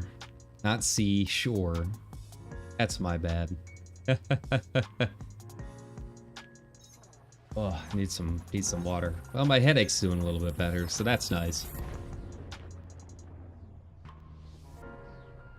It's really weird because I hear so many people talking about the space madness that they get when they're out on exploration. I just really don't get it for whatever reason. I just don't mind kind of doing the repetitive thing for a little while. Just kind of hanging out, listening to my music, watching some Netflix. Like, I imagine at this point, you know, if we're doing jumps across hyperspace, I imagine that they've got enough hard drive space on their ship to fit essentially every anime ever produced in the history of mankind. It's like, yeah, put me in the rocket and I'll probably be all right. Like, this ship, the Annie, is bigger than my room, so I'd probably be fine here. I'm fairly sure just the bridge alone is probably the size of my house. And I don't really leave that all that much except to go to work, so I think I would probably be fine.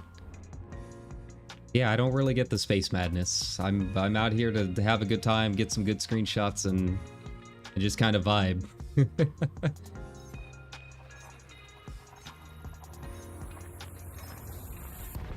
It is kind of surprising that I don't really see a whole lot of other people doing the exploration stuff like this.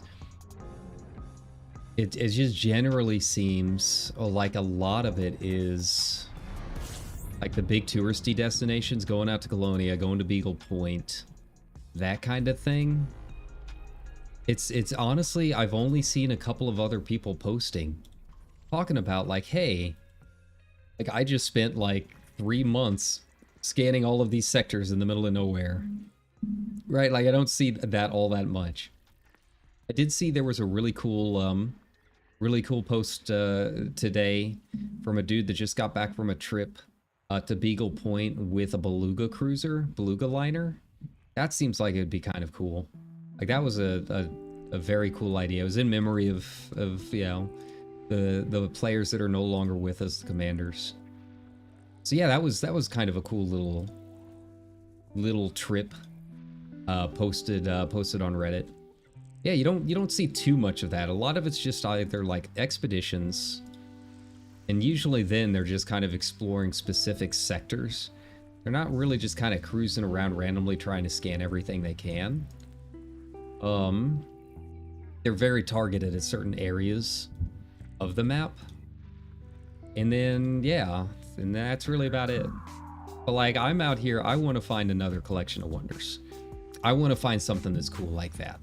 I probably won't be able to find it out here in the Elysian Shore. I would probably have to go closer to the center of the galaxy for that kind of thing. But like, yeah, give me ringed suns and planets colliding with each other and that kind of thing. Like, that's the kind of stuff that I'm out here to see. And as I found through finishing archaeology and WoW, in playing a lot of No Man's Sky, trying to find ships, like, the only way to do it is to just get out here and do it. Like, there's no fast way about it. You just kind of gotta pick a spot and hope you get lucky, right? There we go. Yeah, it is funny that I guess some people are like, think it's kind of weird to do it that way, but You know, one of my more popular videos is the fact that I finished WoW Archaeology, and trust me, whatever this game can throw at me, it is not nearly as bad as WoW Archaeology. I don't think there's really a whole lot in gaming that is really as bad as WoW Archaeology and finishing that. So this is a nice chill cruise for me. Compared to that, at least I have the potential to find something cool looking. In WoW, I'm kind of the same zones that I've been leveling in for 15 years now. All right. How many more jumps we got? Where we at? Am I gonna be able to cruise control it from here on out? Yes. Here, we made it.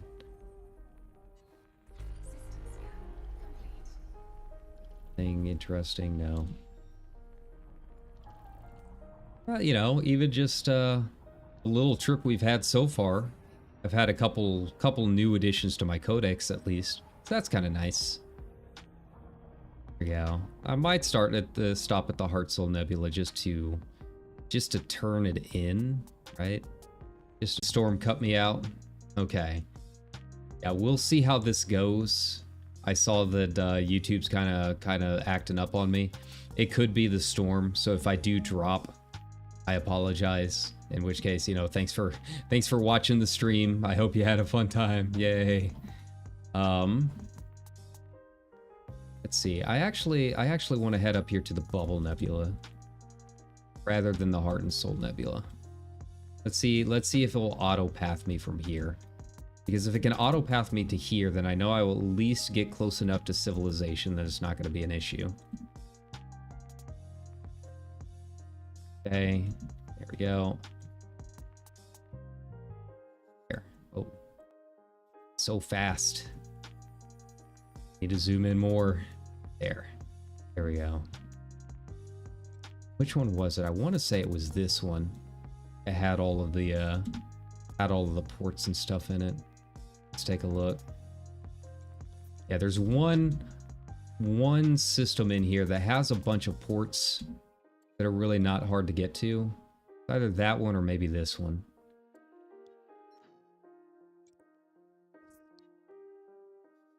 Okay. Yeah, we've still got some routing errors here, huh? Yeah. All right, so let's take a look here and see what I can get back to. We're getting closer. We're getting across the gap at the very least. Go.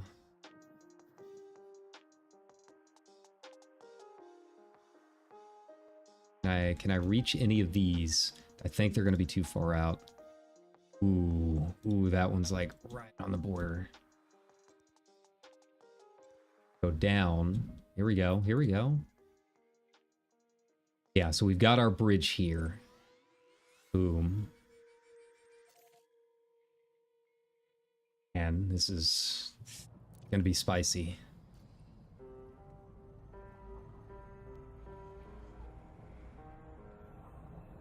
Okay, well, I'm fueled up, and it looks like it's mostly fuel stars on the way. We'll just have to get down here and see. Okay. I really want to get up north. Well, I mean, get higher on the plane, I mean. Really don't like being this low. I'd prefer to be, you know, 300 up if I can. But, you know, going south is not necessarily a bad idea either. Going below the plane. That's cool. That's fine.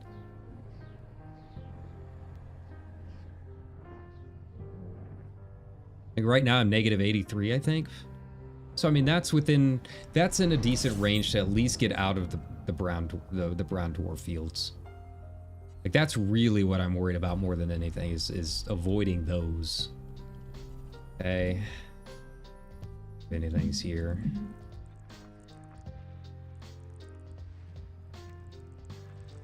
These have all been scanned. That's fine. That's cool. Yeah, it's not going to be a big payday coming out of here, I don't think. Can I reach this?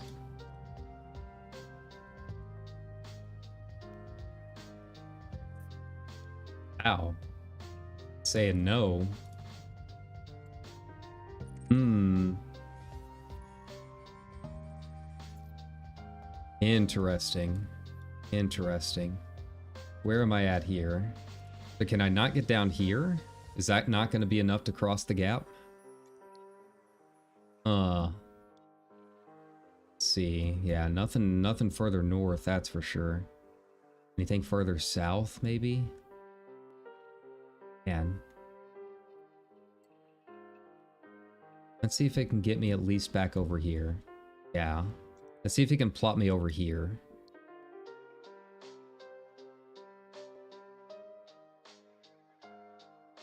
Like over here, we're starting to get... oh, that's only 12 jumps.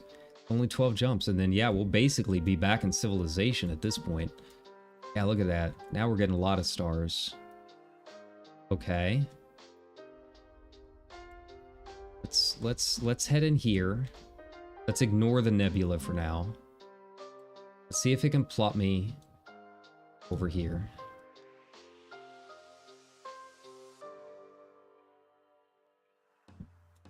Okay.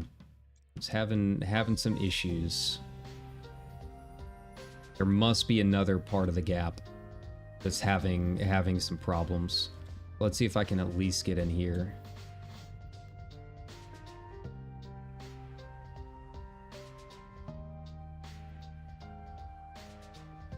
Hey, no. Go down a little bit. Here we go. If I'm just heading straight north, like that's the goal, is to head straight north. 29 jumps. Yeah. Yeah. Once we get back up here, it'll basically be smooth sailing, I think. Then I can worry about getting some of the other nebulas and that kind of thing once we get in here. Not a whole lot of interesting stuff in this area, but yeah.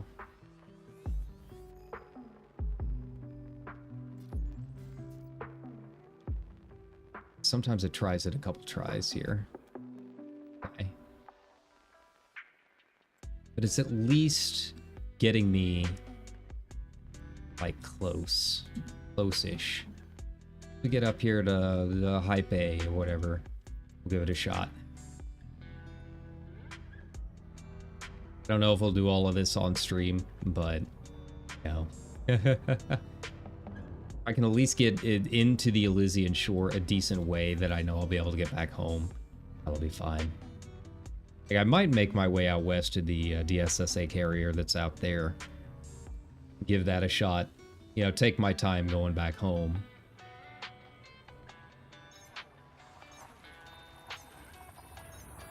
Pick up some manga. Read my Sailor Moon that I've been very not good about actually reading. Need to get better about it. Like I said, it's just, this game is so weird in that it needs enough attention that it's kind of hard for me to just like not have my hands on my keyboard and mouse at some point. Like I have to pay attention to it at some point to control my ship or whatever. So I'm only really able to read like a page at a time. It's kind of annoying. But like when you're really cruising, it is kind of nice to have at least Netflix on. Like I can watch Netflix while I'm doing this stuff, but I can't really put my hands down enough to read a book. It's kind of annoying because I really want to start reading Sailor Moon. I'm still basically in the first episode of the anime, the jewelry store. It's as far as I've gotten. It's like 15 pages into the manga, and I bought the first 4, and we just got the 5th in. So yeah, I need to buy the 5th one tomorrow after I'm done with my shift. I really need to remember how to draw Sailor Moon. I could draw her okay in high school, but it's been a while. We have to make these things called shelf talkers, which is our suggestions and that kind of thing. That we put on the different shelves. And I want to make one for Sailor Moon, but I want to jazz it up a little bit. Right? Like she's my favorite anime character of all time, and probably my favorite anime of all time, up there with Chihaya Furu, right? So yeah, I really want to promote the manga. I don't know if a lot of people have actually read the Sailor Moon manga. But yeah, I'd like to draw her on there. Make it pretty.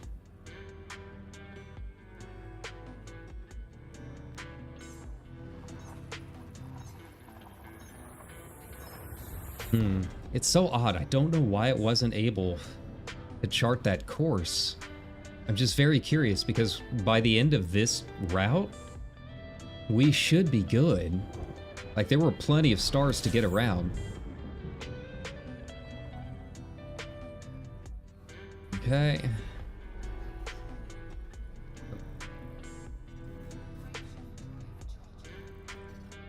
Cancel that. Alright, so we're getting into some dwarf stars here. Let's go ahead and just make sure we're topped up. Alright, now we're really moving. Now we're really grooving with it. And I'm going slow with my refueling. This thing can get up to 1200. That's basically like 5 seconds, and this thing is basically empty to full. Oh, a Herbig AB star. Okay, we gotta be careful with this. I don't know if I've ever seen a Herbig star. Let's see what this looks like.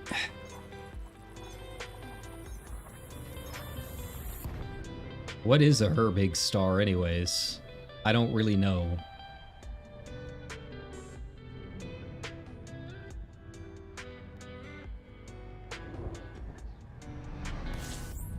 Oh, okay. Okay. Let's take a look here. Go up. I wanna avoid getting popped by this thing by accident. Quarry type star. Let's get up enough. Try and get a good view of it.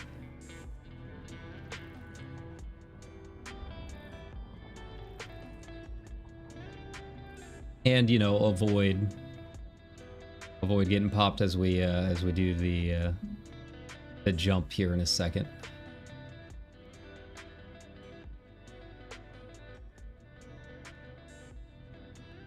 Herbig AB star. It's definitely bright, but it doesn't really look all that much different from any other star. Think cool with the corona or something? Hey, let's take a look here. There's one unexplored thing, whatever that happens to be. Mass metal world, I guess. Well, huh. To be honest, I expected more. I was worried for nothing. Where is this world at? There we go. Hey, Pipsky. System map. Are young stars typically less than 10 million years old? Huh. And it's also right next year to the Tauri type. Very interesting, very interesting.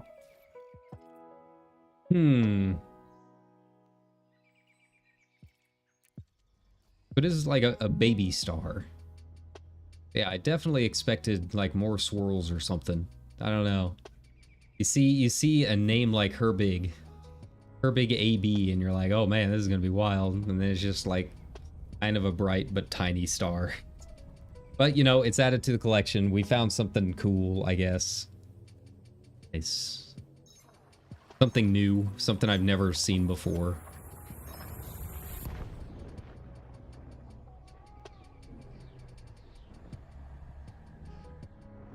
Right, and then we can fuel up. Finally. Finally fuel up.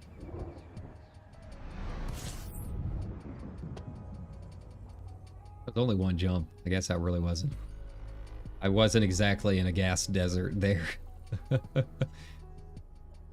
Right. Anything interesting in here? Be kind of cool to find like an Earth like in the middle of the gap, but I don't think the luck is in the cards for that today.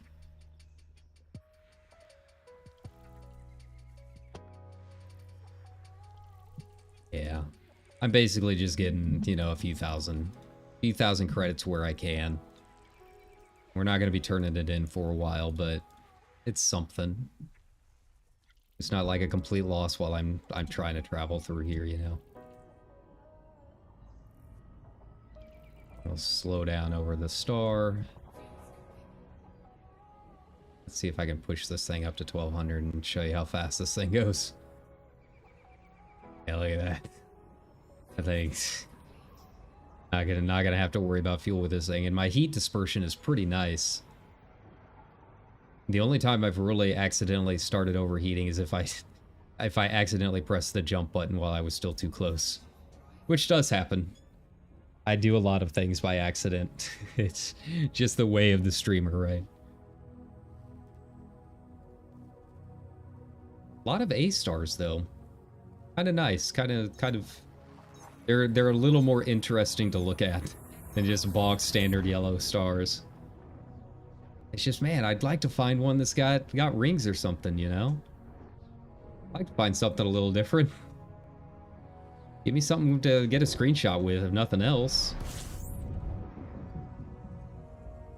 Okay.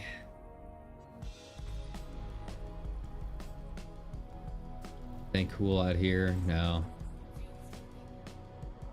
Not really. Take a look just in case, but I'm not expecting much, yeah. Same thing as the rest of the Formidine Rift. It's just all heavy metal content worlds. I'm just not having a whole lot of luck. I even did, you know, the standard practice of like just trying to do F stars. You know, maybe going down to a G star or something like that, and yeah, just nothing. Just all metal content worlds as far as the eye can see. Right.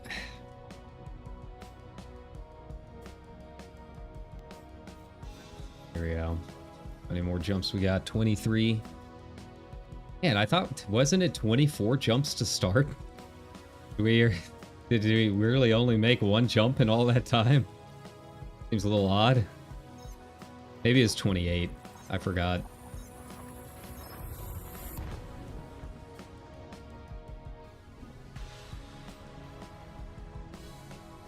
Yeah, I'd like to at least leave the border here. I get out of the border between Elysian and Formidine. If I can get out of the border, I'll be happy. I get a little bit closer to the center, you know. Like, let's see here. Let's see if I can clear the route and get closer to the center here. Like that's the dream. Yeah.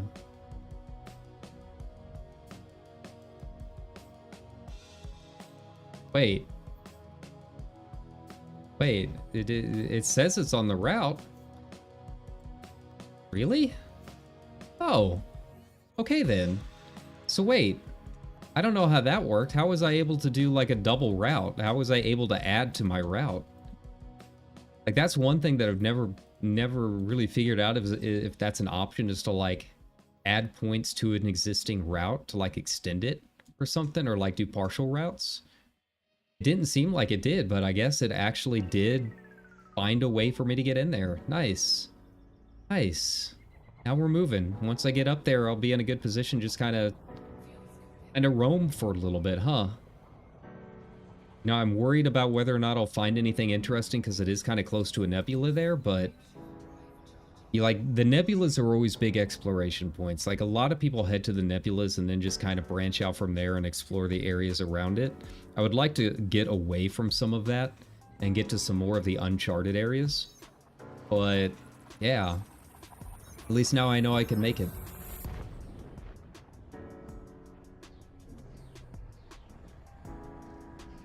I don't think I'll find the four world system again. Or the four star system. I think that's probably out of the range now. I think that's a little bit further east.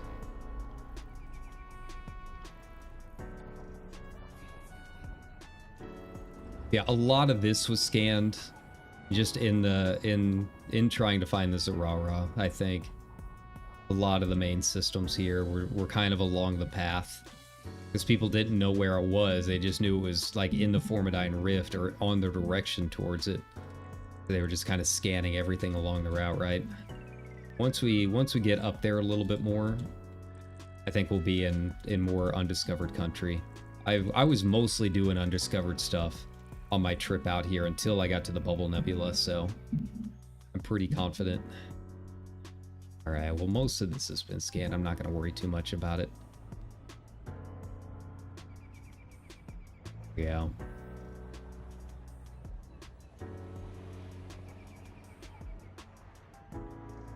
Yeah, give me something cool, man. Give me something interesting here. Yeah, this star's taking forever to get out of range.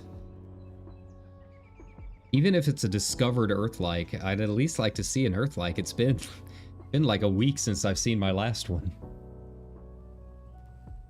Yeah, I don't mind if it's been discovered already. Just give me something to look at, man. And it's still good money. It's still a fair amount, even if it's already been discovered, as long as you use the planetary scanner. Which, speaking of, I need to put that back on.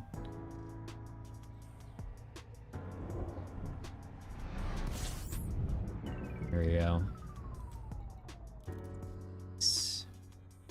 That's a big boy.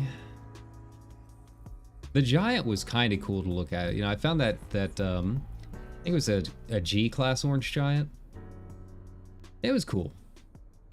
But at the same time, it's also just kind of like, it's the same yellow sun I've seen a billion times, just large. Like, it really does fill the whole screen. You got to kind of slow down to make sure you're not going to like auto flight into it. Even like technically, even if you press X, you're still technically going 30 kilometers an hour. I don't think that really plays much into it with a G-type, with a giant type star, but I think it does if you accidentally warp into a black hole. Like, I think you have 2 minutes to get out of the pathing before you hit the black hole exclusion zone, even if you've X'd out. So, like, you really have to stop for those or move. But yeah, the giant, I mean, it was cool. I didn't get any screens of it just because, I mean, like I said, it's the same orange star we've seen a billion times, just very, very large. I think it'd be a little bit more interesting if it was a white giant. I think that'd be kind of cool. A white or a blue giant. I like looking at those.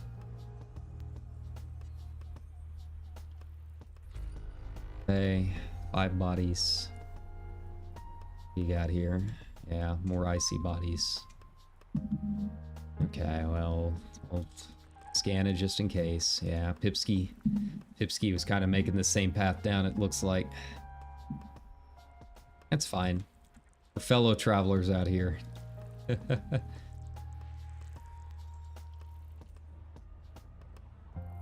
Slow down.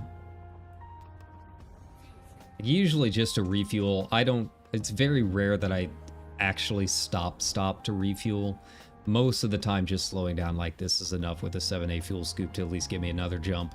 As long as I've got a chain of fuel stars, like, you really don't have to stop. And that's probably why I like the Annie so much over the DBX. DBX is a great little bubble hopper. And it does have some range if you really want to go out and explore that way. But it just takes so long to fuel up. Annie, I'm just basically beelining the whole time.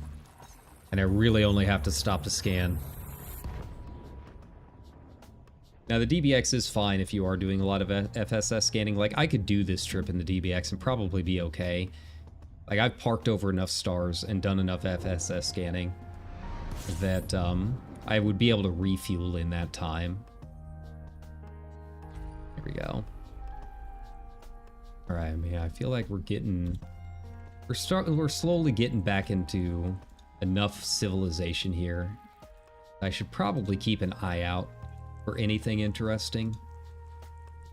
Like, this is all heavy metal. I'm not super concerned. You know, take a look and see if any, like, none of it has actually been scanned. See, like, that's a candidate for terraforming. Yeah. Like, I'm not gonna do it right now on stream. Want to get a little bit further in. But, you know, you could start scanning in this area and probably find enough that you can make 1 million here, 1 million there. Like, those terraformable heavy metal content worlds are what, 1.2 million if you're the first person to do a planet scan of it? Like, it's not It's not a small payout. If you were like just wondering how to get an anaconda this fast, literally just scan a bunch of heavy metal content worlds, especially terraformable, so you'll have it in no time.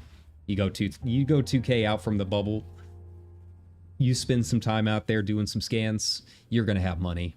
If you're doing exobiology, I don't know what all is involved with that, but apparently, like, I've been reading from some people in the Diamond Frogs Discord, from people that have made 5 billion in one trip from scanning brand new plants.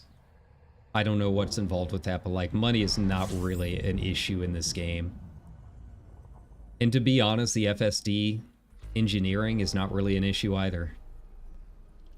Like, I was surprised looking at some of the other engineering things that you have to do, like the life support, like what all is involved with unlocking that. I was really surprised after reading all of that, how easy it was to unlock FSD engineering. Genuinely surprised that Farseer is that easy to unlock. It takes a little bit of time. It's a little bit of route hopping back and forth. Landing on the planet, I think, probably took me the longest amount of time every time I made a run out there. But you can do it. So they've already scanned it. Yeah, if it's a water world that's already been scanned, I'm not going to worry about it. It's fine. It's cool. Right. Yeah, it's really not too bad at all. The hardest part, I think, is getting a ship that's good enough to make the trip out down to Maya to get your meta alloys, and then also surviving the route back. Because you will get interdicted. I think I had bought like a cheap adder to do that.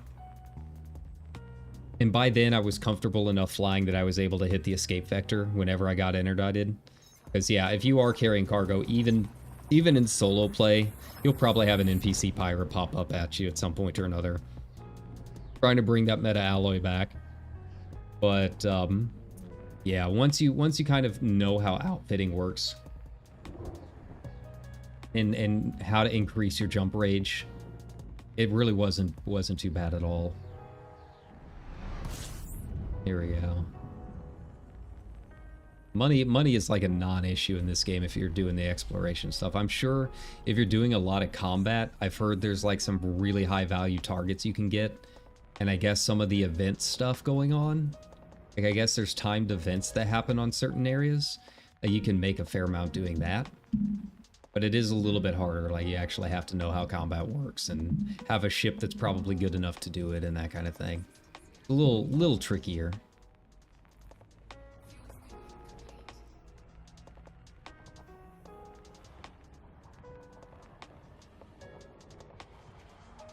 Out of here. Alright, so we're cruising now. We're making good time. Alright, I'm gonna check the galaxy map here in a second. See, like, I think we're far enough in now that I can probably route to wherever I want. I'm gonna see if there's any areas that are a little bit further away from that nebula. What was it, an NGC nebula, I think? Ugh. Just to avoid people that have already pathed out a lot of this stuff. Try and get a little exploration going. Like, it's kind of tough because you're right in between. You're like right in between the Heart and Soul Nebula and whatever this other nebula is. So you're kind of stuck between a bunch of people that are like branching out a little bit. There we go.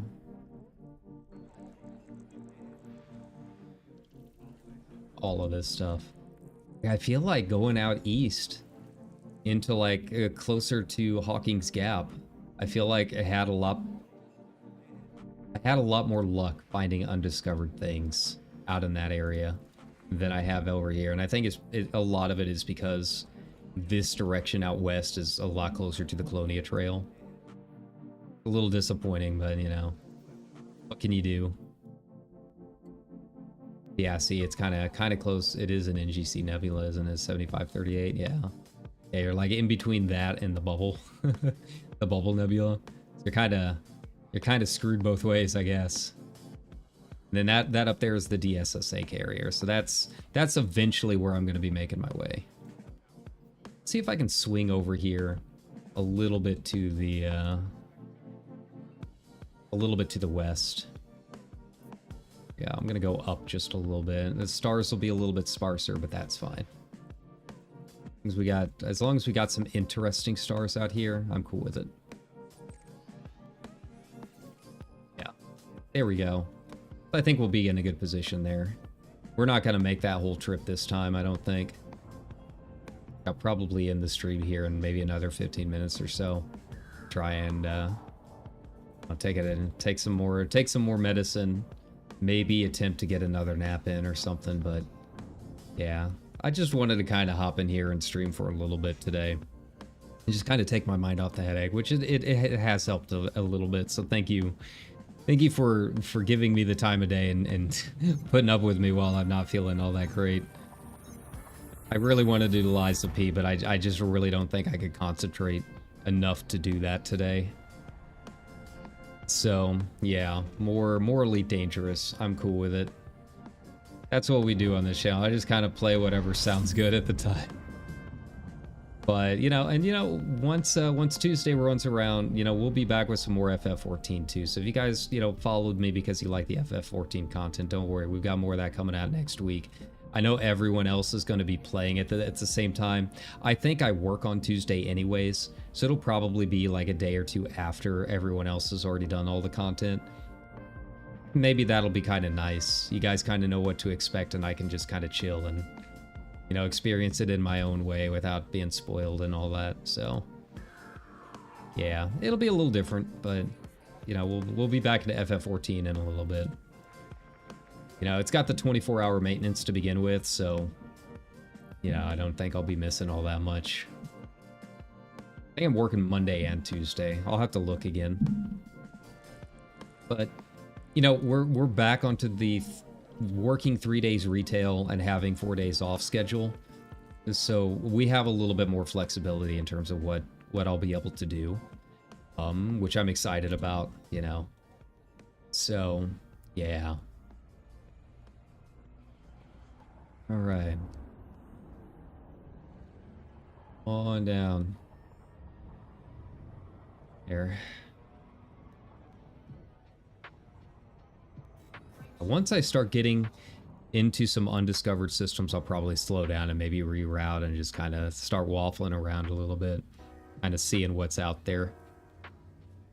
Go up or down the plane a little bit more. See if I can find something interesting. Yeah, I'm excited for 6.55. I'm excited to finally get the relic finished. I might need to run a few more. Might need to run my weeklies again. Make sure that I've got enough tomestones. I think it's comedy is what they're gonna need, but I can't remember. I have not stepped into the game in a little bit. I need to make sure I'm not gonna lose my house. Things like that.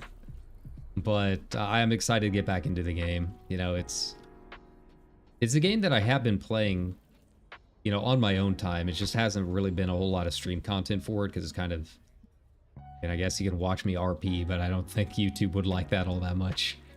I think I'd probably get bonked for the RP that I do in the game. But yeah, I'm excited to actually get back into it. I'm really, really excited to see the new character. I saw the tweets from the voice actress. I am very excited to meet her in the game. I'm very excited about the representation that we're getting in the game. Excited that the VA is apparently a super fan of the game. So, it's just, there's just a lot of Dawn Trail that I'm very, very excited about. And the more that keeps coming out about it, like I was excited to begin with just having a nice chill vacation expansion. But I think they're really doing a good job with the actual content too. And addressing some of the things that I think some people have had issues with in the past. Like, it's not like people have outright hated a lot of the game, but there have been parts of the game that they, have not done as well with. Like just the screenshots of the skin upgrades with the graphical update, like that was a world of difference. And I know just looking at Twitter has made a lot of people really happy. And yeah, I'm very, very excited about seeing things like that, getting the graphical update, and just trying out Pictomancer and that kind of stuff. So yeah, I'm ready for 6.55. It's a shame that we won't be able to make our female Rothgar quite yet. We'll have to wait for the benchmark. But if it goes the same way as the last benchmarks, once it's available for download, you'll be able to make your character there and then save it to use as a pre-made in the game, right? So you'll be able to make your Rothgar. Now, if you want to reserve a name or anything like that, you'll need to be doing that like ASAP. And then, yeah, if you're getting a free Fantasia, just Fantasia using your saved appearance profile, right?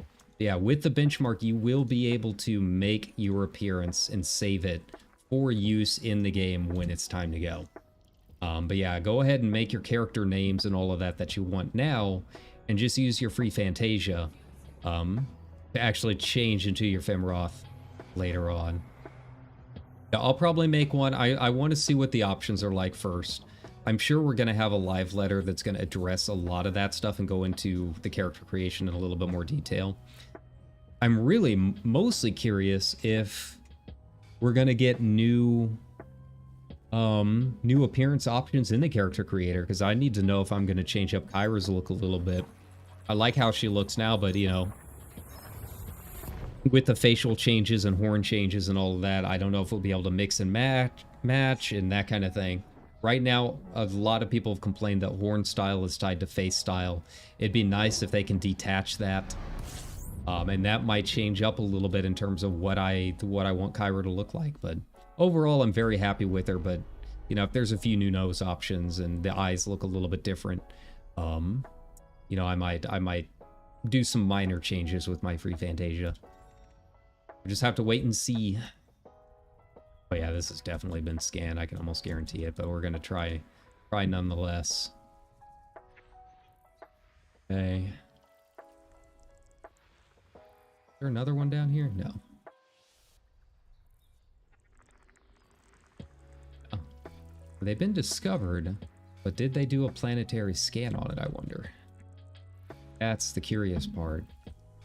Like a water world that's already had a planetary scan on it, I'll probably skip that for now. I'm going to be doing enough exploration. I'm not worried about missing out on the money here. But if they have not done a planetary scan on it, that's a fair amount of money. I probably won't skip that. We're deep enough in now. I'm not worried about running out of space. So we can start doing some of our scanny stuff at this point. Yeah, see, already scanned. That's fine. That's fine. It was worth a look. I'll still get the FSS money from it. It's not a ton, but it's, you know, a little bit.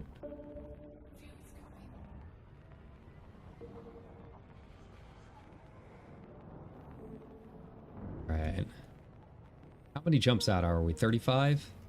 44. Wow, I feel like we're not making any progress. Oh, now I'm hopping back into the rift. Okay, that's fine. Yeah, we're running the border, I guess. We'll be out of it eventually, but that's okay.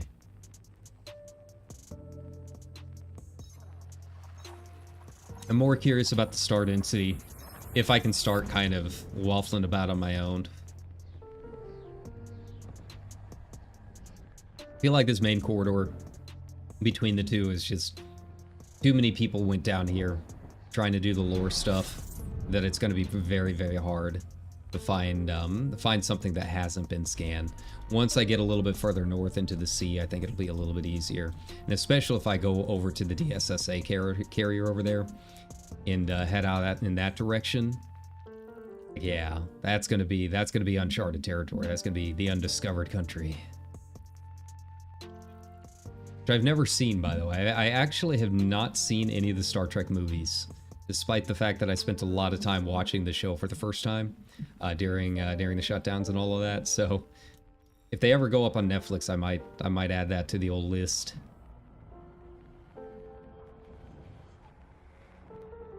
Right.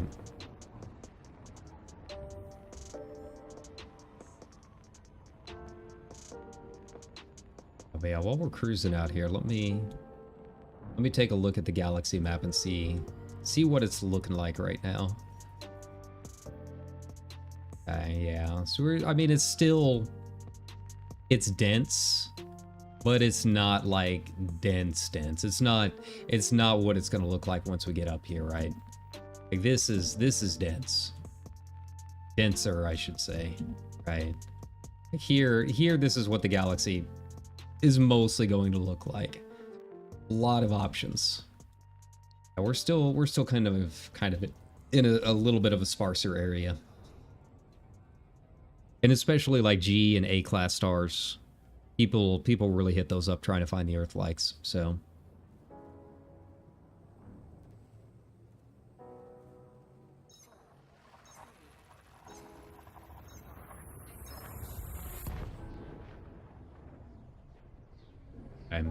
yeah, this kind of shows you about how fast I normally go too. If I'm really trying to get to an area, like what I'll do is I'll book it to an area, and then I take a long time getting back. So this kind of shows you about how fast it takes me to travel in an area like this. Like when I'm really just trying to book it from one area to the other. You know, I don't spend a whole lot of time scanning. I might take a look at the FSS screen just to see if there's anything interesting. But aside from that, I'm spending less than 30 seconds in any particular zone. Maybe a little bit more if I have to fuel up. And yeah, with how fast this thing fuels, like it's so much faster than the DBX. You guys remember my streams with the DBX. It was taking a while.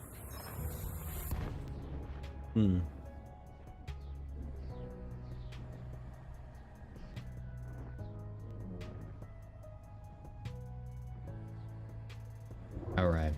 So I think I can feel my voice going out on me. So I think I'm gonna go ahead and call it here. I'm gonna keep making my way up there for now, before I try taking a nap.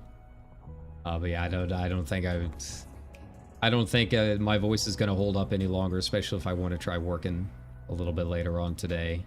Hi, you have our rewards card. And then that times a billion, right? Did you find everything okay? Can I look something up for you?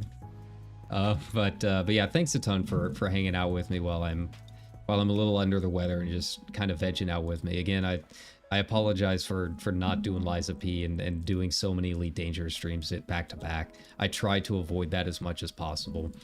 But I'm gonna try, you know, we're gonna do some other stuff for the next couple streams. That's my promise to you.